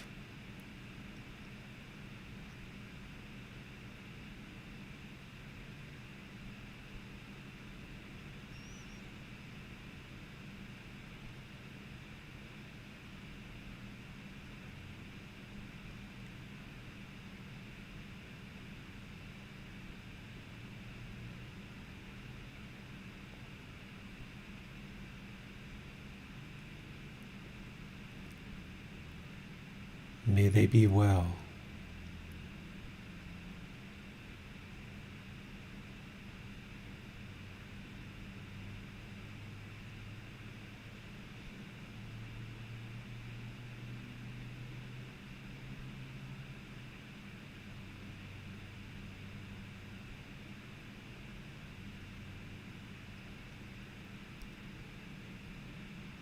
May they be free of all discontentedness and the suffering it causes.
Arahang Samma Sambuddho Bhagava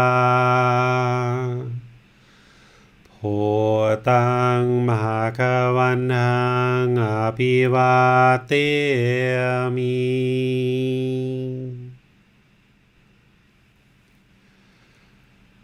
Savakato Bhagavata Tammo Tamang Namasami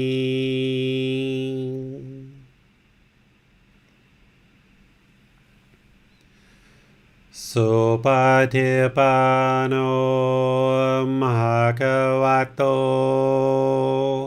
Sāvaka Saṅgho Saṅghang Namami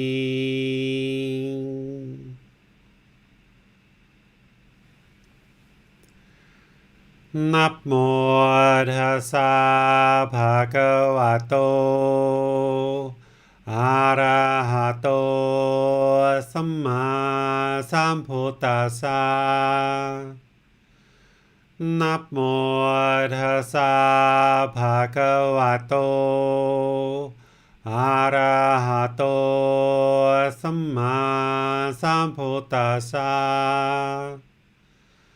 Namo tassa bhagavato arahato samma sambuddhassa Iti piso bhagava arahang samma sambuddho Vicacaranang samhono Sakhato rogavitu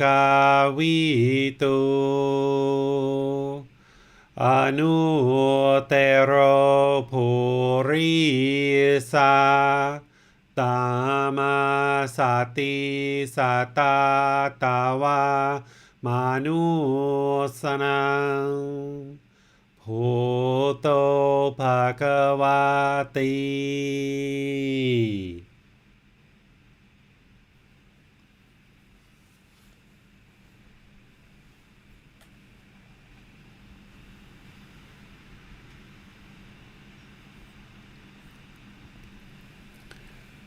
Okay, if you guys would like to slowly start coming out of meditation,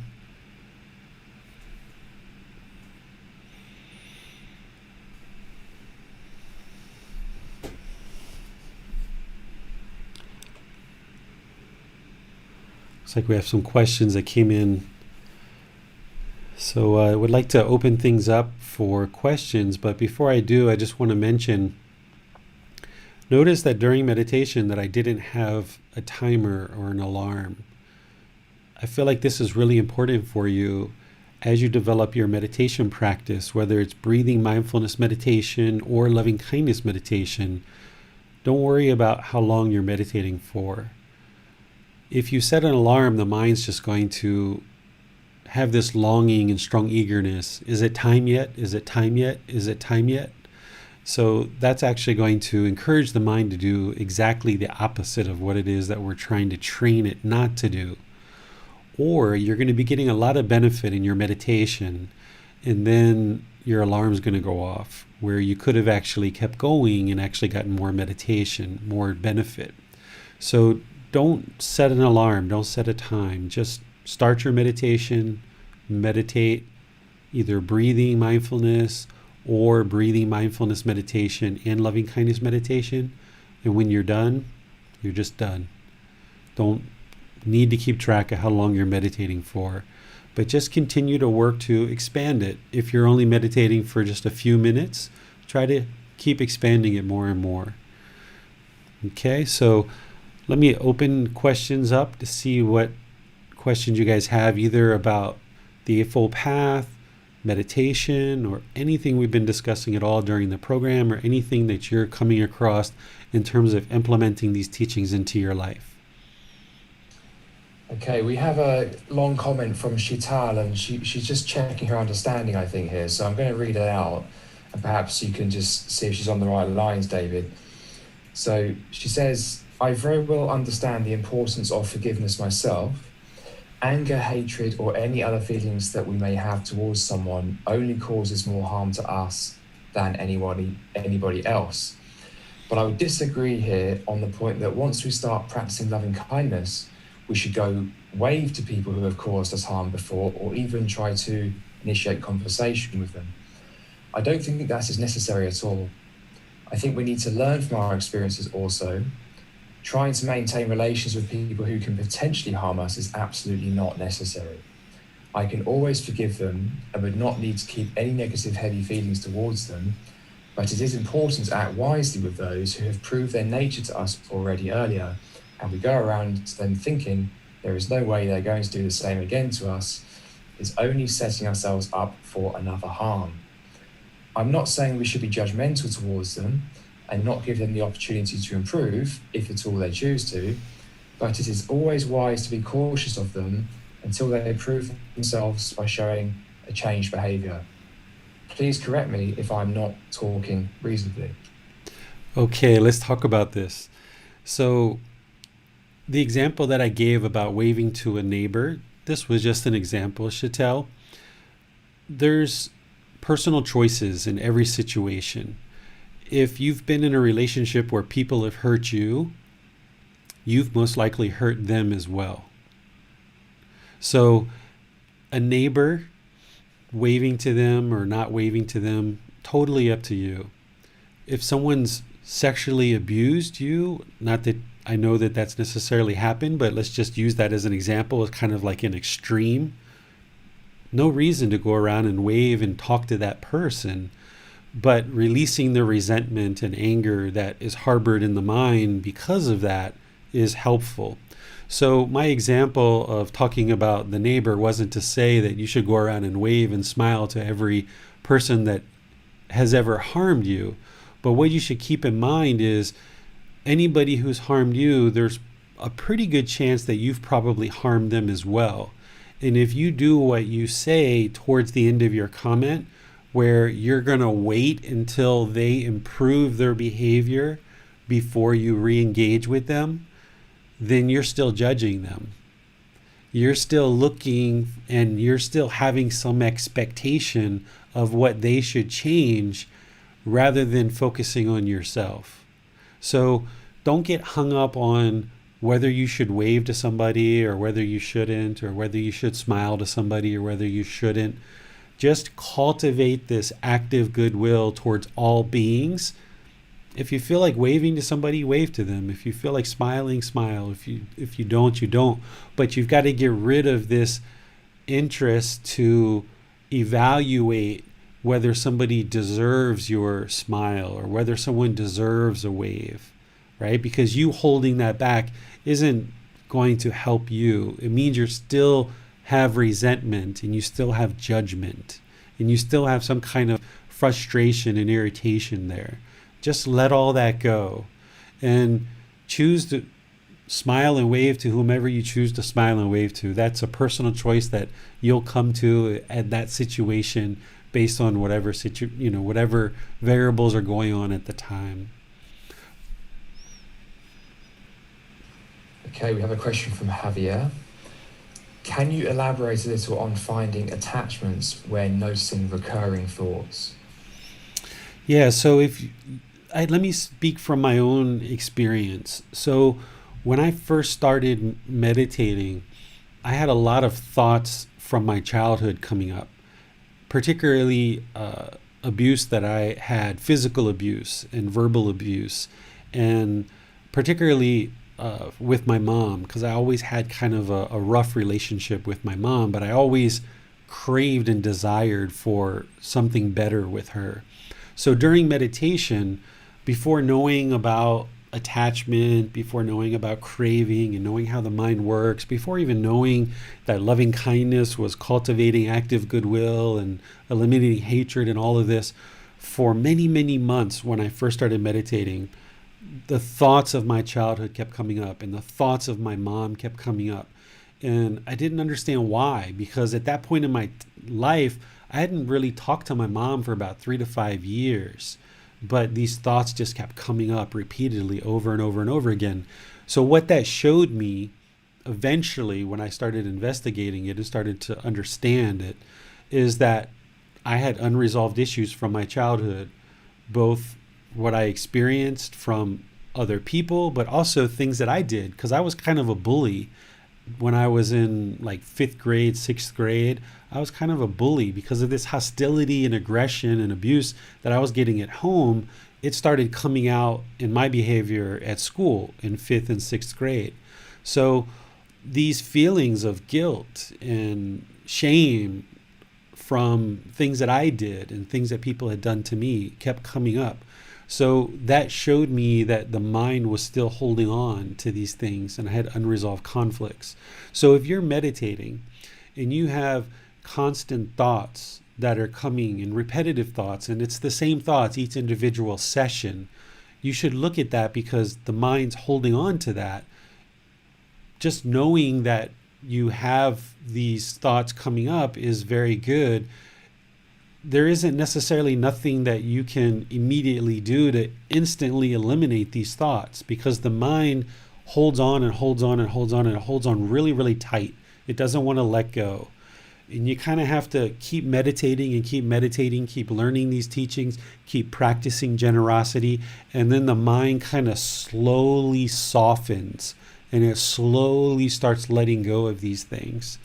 So if you're seeing these thoughts come up a lot from your past or anticipation of the future, it means the mind's still holding on, and that's the reason why you definitely need to keep meditating. If you stick with this and keep meditating, you're going to be meditating the rest of your life. You're never going to stop. But those thoughts, they're going to be there for a while. They're going to be there for a good long while until you really spend a lot of time dedicated to meditating and really soften up the mind and slowly let these things go more and more. Okay, we have a question from Deborah. What should I do when I start to lose concentration? I come back to the breath, but this can happen several times. Say that again. I was looking at Javier's thumbs up. He gave a thumbs up on Zoom. Thank you, Javier. We have a question from Deborah, right? What should I do when I start to lose concentration? I come back to the breath, but this can happen several times. Yes, so this is going to happen until you get to enlightenment, right? You're going to constantly have thoughts during meditation, and you're going to notice 5 minutes in, oh my goodness, my mind's wandering. Right there, just cut it off and bring it back to the breath. 2 or 3 minutes later, your mind's wandering again. Oh my goodness, cut it off and bring the mind back to the breath.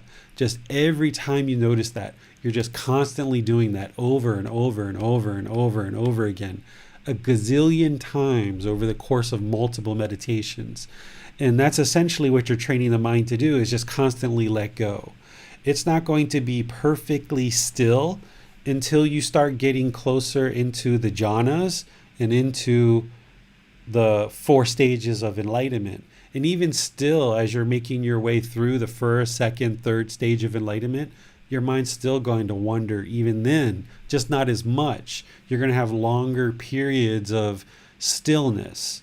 So what you're experiencing is normal, and what it's doing is it's helping you to train your mind constantly over and over and over and over again, so that you now gain control over the mind. But it's just keep doing it, keep doing it, keep doing it, because then in daily life, when certain thoughts come up, or someone speaks harshly to you, someone cuts you off in traffic, there's some opinion somebody shares that you utterly disagree with, and you feel frustration arise, you're going to be able to cut it off. So you're going to have these constant thoughts for a good long while. They're not going to just quickly disappear. But each time you're doing that, it's just training the mind more and more so that you can control it. You haven't done anything wrong. There's nothing guilt. There's no shame. There's nothing like that. It's just wherever you notice it, cut it off. And even sometimes smile when you catch yourself. Don't feel guilty. Don't feel shameful like you've done anything wrong. Even if it's 5 minutes and you're kind of in the future thinking about this holiday or vacation you're going on, just if you need to, smile. Silly mind, cut that off and bring it back. And just doing that over and over and over and over and over and over again. That's how you train the mind so that you can control it. I was wondering, David, if you can offer any tips on how to actively practice loving kindness in daily life. And I'm thinking something proactive that we can do as we go about life, similar to how we might, say, practice generosity to eliminate craving, and then breathing mindfulness meditation. Since we did loving kindness meditation today, is there something proactive we can do for loving kindness? Yes, there is. But let me go back to Deborah for a second, because I thought of something I wanted to add to what I shared with her. In meditation, we're not training to eliminate the thoughts, right? We're not training to eliminate the thoughts. You're going to have thoughts. What you're training for is you're training to let go of them so that your thoughts don't control you. So you're going to have thoughts, and you're going to have lots of thoughts. And over time, they will become less and less and less and less. But we're not training the mind to eliminate thoughts. As long as you're alive and as long as you have consciousness, you're always going to have thoughts. But what you're training for is to train the mind to easily let go of these thoughts so that these thoughts don't control you. Because where you were before this training is as soon as a thought would come to mind, now it's going to control you for several hours or several days. You're going to keep thinking about this thought over and over and over again, and it's controlling your mind. It's creating discontentedness. It's controlling your intentions, your speech, and your actions. You're being grumpy and moody to other people because of these thoughts, right? So now what you're doing in meditation is you're not allowing these thoughts to control you. As soon as this thought comes up, you're cutting it off and letting it go. So you're not trying to eliminate the thoughts in meditation. You're trying to train the mind to the point where now you're in control. No matter what thought comes to mind, you can control it by letting it go. Okay? That's what we're doing in meditation. Now, proactive loving kindness. So we can kind of take this to what Chattel was talking about.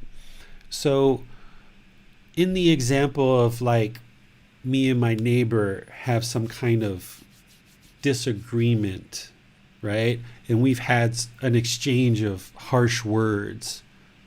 Maybe they've been angry, maybe I've been angry. We've both harmed each other. Well, if I'm going to cultivate this loving kindness and the mind is holding on to this anger and frustration, rather than carry that around and be moody and let him know or her know how angry I am and I'm still disappointed, and yeah, they've got to know that they wronged me and they harmed me, rather than sitting back and judging them and letting them feel this hostility, which isn't going to solve anything. Yeah, smile at them. What's wrong with that? There's nothing wrong with smiling at a neighbor that you had hostile words with a couple of days ago. Smile, wave, apologize. Even if you were wrong only 5%, even if you were only wrong 5% and they were wrong 95%, why not apologize? Let it go. Be the bigger person. And even if they get angry when you apologize, don't get attached. Don't allow their discontentedness to create discontentedness for you. So why not wave? Why not smile? Why not do nice things? Why not, figure out things that you can do to help the people around you by practicing generosity? I used to be very, very shy growing up. Very, very shy. And I had to train myself in business not to be shy.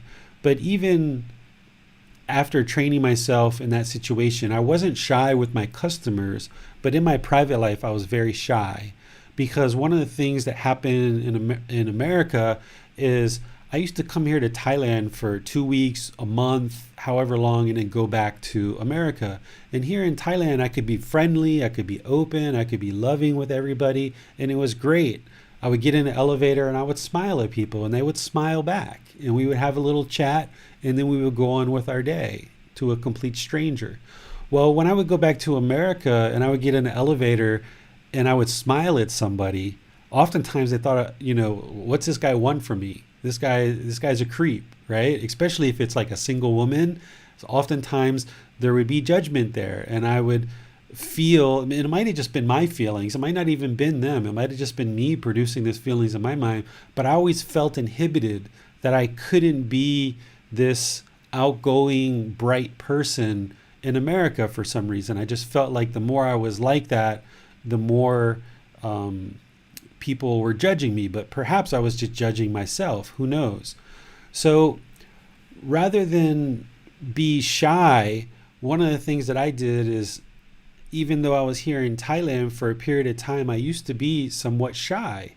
And I would walk down the street and I would wave at strangers and I would smile to people and I would see tourists on the street and I would say, "Hi, how are you doing today?" And I would say 95% of the people were either too involved with their phones looking at GPSs or a map, or they were involved in, some coffee drink or smoking, or if I said hi and waved to them, they would just look away from me. But oftentimes, the more that I did that, and I would have this same little walk that I would do a lot of days, more and more people got used to me walking down there. And people would wave to me back and people would smile to me back. And I wasn't expecting any particular response from people. So it trained my mind not to have expectations that just because I smile, everyone else should smile. Or just because I wave, everyone else should wave. Because that's the challenge that I got into in America when I would get into an elevator and I would smile at somebody and they wouldn't smile back. And then I would get into another elevator and I would smile and they wouldn't smile back. And then eventually I would just stop smiling. And I would be like, okay, well, nobody's smiling to me, so why should I smile to anyone else? But that was because I had expectations of what the end result should be. Whereas if you eliminate the expectations and say, you know what, I'm going to be a friendly, kind, caring, loving person, no matter what's happening around me, I'm not going to judge of whether this person deserves my kindness or not. I'm not going to judge whether this person deserves my respect or not.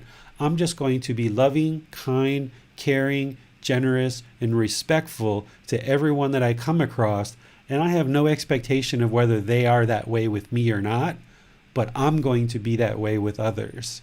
This is the way to be proactive with your loving kindness.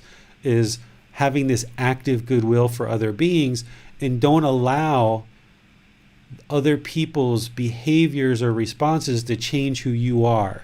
Because that's what I allowed happen to me, is that when people didn't reciprocate, then I stopped doing those good, wholesome things that I realize now, later, that are actually the best way to be. So now, if I go around and I wave to somebody or I smile to someone or say, "How are you doing?" and they don't reply to me, okay, no big deal. Just keep on going. And they may be busy. They may be thinking about something else. Here in Thailand, sometimes the tourists don't even speak English. So if I say, "Hello, how are you doing?" they may not even understand what I'm saying. So it's, if you put yourself in a frame of mind that having no expectations of what should be returned to you, but you're going to practice this loving kindness, this active goodwill for others, just because of the pure, wholesome intention that it's the right thing to do, without expectation, that's the pure practice of loving kindness. Before, I was practicing loving kindness because I was wanting others to practice loving kindness too. And then when they didn't reciprocate, then I stopped. But you've got to come from a place of, I'm going to practice these good, wholesome teachings, whether other people practice them or not. And recognize that everybody's in their own world. Everybody's got their own thoughts. Other people might not even speak your language. Other people might not even realize what you're doing. Other people might be busy, but just practice loving kindness all the time, irregardless of what other people are doing. Even if someone's hostile and angry to you, you can stand there and smile. And this is good to train your mind this way. And like we would when we meditate, David, where we just say the affirmation in our mind silently, can we do that as we walk around? You know, can we do that in daily life? Just may you be well, even if we don't actually overtly go out there and say it verbally, because there's other benefits associated with that. But maybe if we just do it silently as we're walking around, is that still good for the mind? Absolutely. So like when I'm walking down the street, if I say hello to somebody and they don't say hello back, or if I wave or smile to somebody, or if I why to somebody and they don't why back, you can just say in your mind, "May you be well." And that's really helpful for you, that you're then unattached. It's another way to also practice non-attachment, that your only interest in this exchange is "may you be well." That's all I'm interested in. And I know, Max, you've gone on walks and with humans and even animals. You know, you see a squirrel, "Oh, may you be well." So even though you're not feeling it 100% in the mind, because the unenlightened mind just doesn't want to let go of that hate, doesn't want to let go of that hostility, doesn't want to let go of that judgment and that aggression. It just wants to hold on to it, kind of like what Chattel was talking about. It just wants to judge everyone. It just wants everyone to earn my respect. And there's like this whole log jam where everybody's waiting for each other to respect each other. And I'm not going to respect you until you respect me. Well, I'm not going to respect you until you respect me. So we're in a log jam here. So by all of us stepping up, raising above this and choosing to have loving kindness for all beings, whether that's reciprocated or not, coming from that good, wholesome intention and walking around and just thinking that in the mind is very, very helpful. Even if you just have a conversation with a family or a friend and you're on a phone or you're on a chat message, and just ending the conversation and in your mind thinking, "May you be well." That's a very, very good thing to do.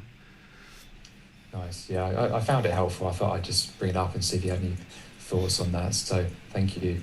This is a way to release those resentment, because the unenlightened mind is going to want to hold on to that stuff so well. And this is a way to just let it go. May you be well. Yeah, nice. Okay, so we have a comment from Chattel. She says, "I think I'm having more thoughts than I ever had after having practiced mindfulness so many times now." Yeah, because now you're more aware of them. Before, you probably had the thoughts, but you weren't aware of them. Now that you're developing awareness of mind, you're aware of those thoughts, and that's good. So you're not going to practice meditation once or for a week or even a month and everything's gone and everything's fixed. It's going to take a dedicated life practice. That's why I call this book Developing a Life Practice. And Gautama Buddha used words like, this is a better way of life. It's a way of life. So you're going to become more and more aware of the thoughts. And this was when I first started meditating.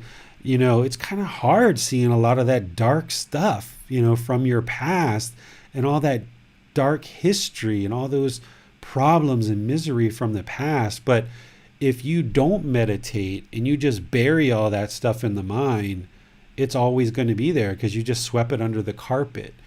One of the things that's going on in meditation is you're taking the carpet off the floor and you're letting all that darkness come up. And it can be, pretty miserable. And this is where some people can turn away from meditation and run from it because of all these dark feelings that are coming up. But if you just put the carpet back down and cover that dust over, you're never going to get rid of it. That dust under the carpet is just going to keep getting bigger and bigger and bigger. So rip that carpet back. Let all those thoughts fly around. Yeah, the thoughts are busy. Yeah, the mind's busy. Yeah, the mind's busy. Yeah, it's dark. Yeah, it's ugly. Yeah, you don't like it. Yeah, it feels uncomfortable. But this is the path to eliminate them once and for all and get to that permanent mental state where the mind's peaceful, calm, serene, and content with joy. If you do nothing, and you leave these dark thoughts in there, then you're just covering up the problems and you're never dealing with it. So roll up the sleeves, put on a bib, get in there and, get rid of these things once and for all. And then you get to the other side of all of this over multiple months and years. And now you've got a permanently stable mind, permanently peaceful, calm, serene, and content with joy that's unshakable. We have a question from Manal. Would it be wise in my practice right now to either limit or not interact with those individuals who constantly bring me down emotionally and verbally? Or would this be an avoidance which I'm creating and actually prohibiting my own growth unknowingly? This person is my own mother. She lives nearby. Sure. You can choose not to engage with people. And the difference is if you choose to not engage with people and then you harbor hatred and anger and ill will and frustration, irritation, resentment, and you're pushing those people away, that's not helpful for your practice because now you don't have loving kindness for all beings. That's aversion. When you're pushing people away and you've got anger and hostility that you're harboring because of it. But choosing through discernment, through wise decision making, that this person is negative and bringing me down, I wish them well. I have nothing but love and kindness and compassion for them, but I know that being around them is not good for my mind. This is good discernment, and this is protecting your contentedness, something we talked about last week. This is protecting your doorways to discontentedness. So as long as you're choosing to not engage with people, but you're still maintaining the loving kindness and compassion for them, that's fine. That's healthy. And one of the tests that you can give yourself is, okay, I'm choosing not to engage with this person, but if they showed up on my doorstep and they ran out of gas down the street, what would I do? If the answer is you'd slam the door in their face, that's aversion. If the answer is, well, of course, I would go help them because I would like to help this person, then that means you still have loving kindness and compassion for them. So if you're choosing not to involve people in your life, then just make sure you maintain the loving kindness and compassion, and that's going to ensure that you're not harboring this anger, this hatred, this ill will that's detrimental to your practice. Thank you, David. We have no more questions. Okay. So thank you guys for joining today. And on Sunday, we're going to be going into chapter 6, which is a lighter chapter. We just went through chapter 3, 4, and 5, which are pretty involved. chapter 3 is, what is enlightenment and nibbana. Chapter 4 is the Four Noble Truths. Chapter 5 is the Eightfold Path. Chapter 6 is the middle way, where it's a fairly light chapter. So it gives you time to not only learn that chapter, but also really make sure that you've really soaked in chapter 3, 4, and 5, and that you're continuing to develop this meditation practice each day. Breathing mindfulness meditation and loving kindness meditation. So it kind of gives you a little bit of a breather, because then chapter 7, chapter 8, chapter 9 becomes very deep again. So we're going to get into kind of like 3 or 4 really deep chapters again. So use this week, of course, to really dive into chapter 5. And then next week is chapter 6. And if you need a little bit of a breather and just focus on your meditation, then keep doing that. But if you decide you really want to make sure you fully got chapter 3, 4, and 5 rooted in the mind, then take your time to do that. I know Joy was joining us on Sunday, and it's really important because one of the things that Joy brought up is about being able to see that you are causing all your discontentedness. This is chapter 4, the Four Noble Truths. You really have to see how you're causing all the discontent feelings in the mind. Right view. You need to establish that. And if you don't have that, ask questions in the Facebook group. Reach out to me privately through private message, or schedule an individual appointment to be sure that you see how this craving, desire, attachment, this mental longing with a strong eagerness is causing all the discontent feelings. And that when you eliminate that mental longing with a strong eagerness, the mind is then peaceful. If you're not seeing that yet, be sure you really establish that right view this week and next week through all the different options that I gave you. Then next Wednesday, we're going to be studying chanting again. So it's by that point, it will have been 3 weeks since we've studied chanting, and we're going to do something different where I'm actually going to have you guys actually doing chanting. So those of you guys that are in Facebook or YouTube or on the podcast, if you want to join into the Zoom, you can log into Zoom and actually get some one-on-one help with your chanting next Wednesday. And we'll actually be chanting and having you guys actually do the chanting so I can help you kind of real time to improve your chanting. So continue to meditate, continue to cultivate this active goodwill towards all beings without judgment in meditation, but then also practice it in daily life with all the people around you.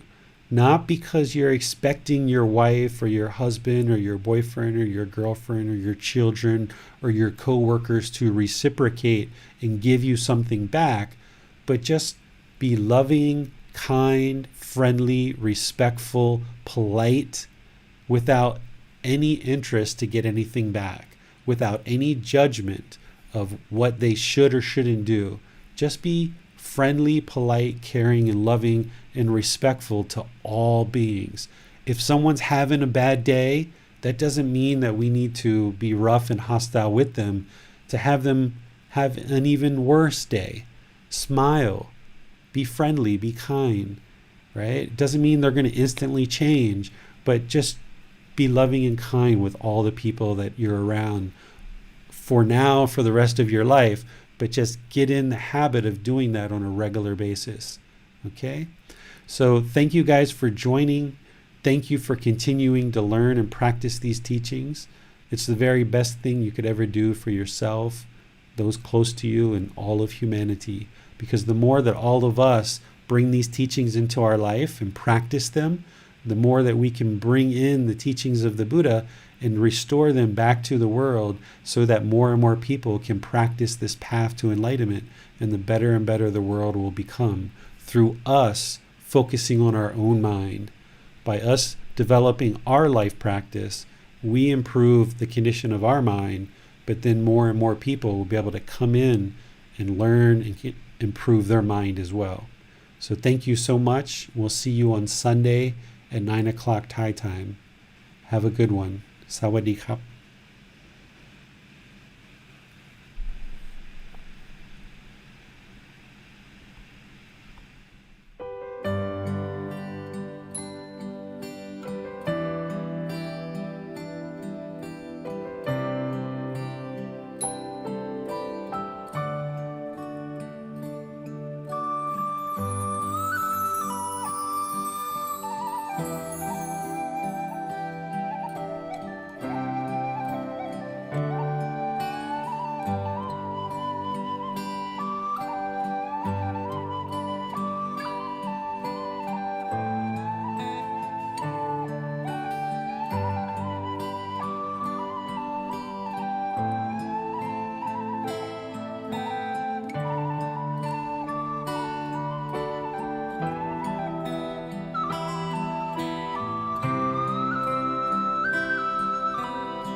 Thank you again for watching. Enjoy your meditation. Look forward to seeing you online and answering any questions that you might have. Thank you so much.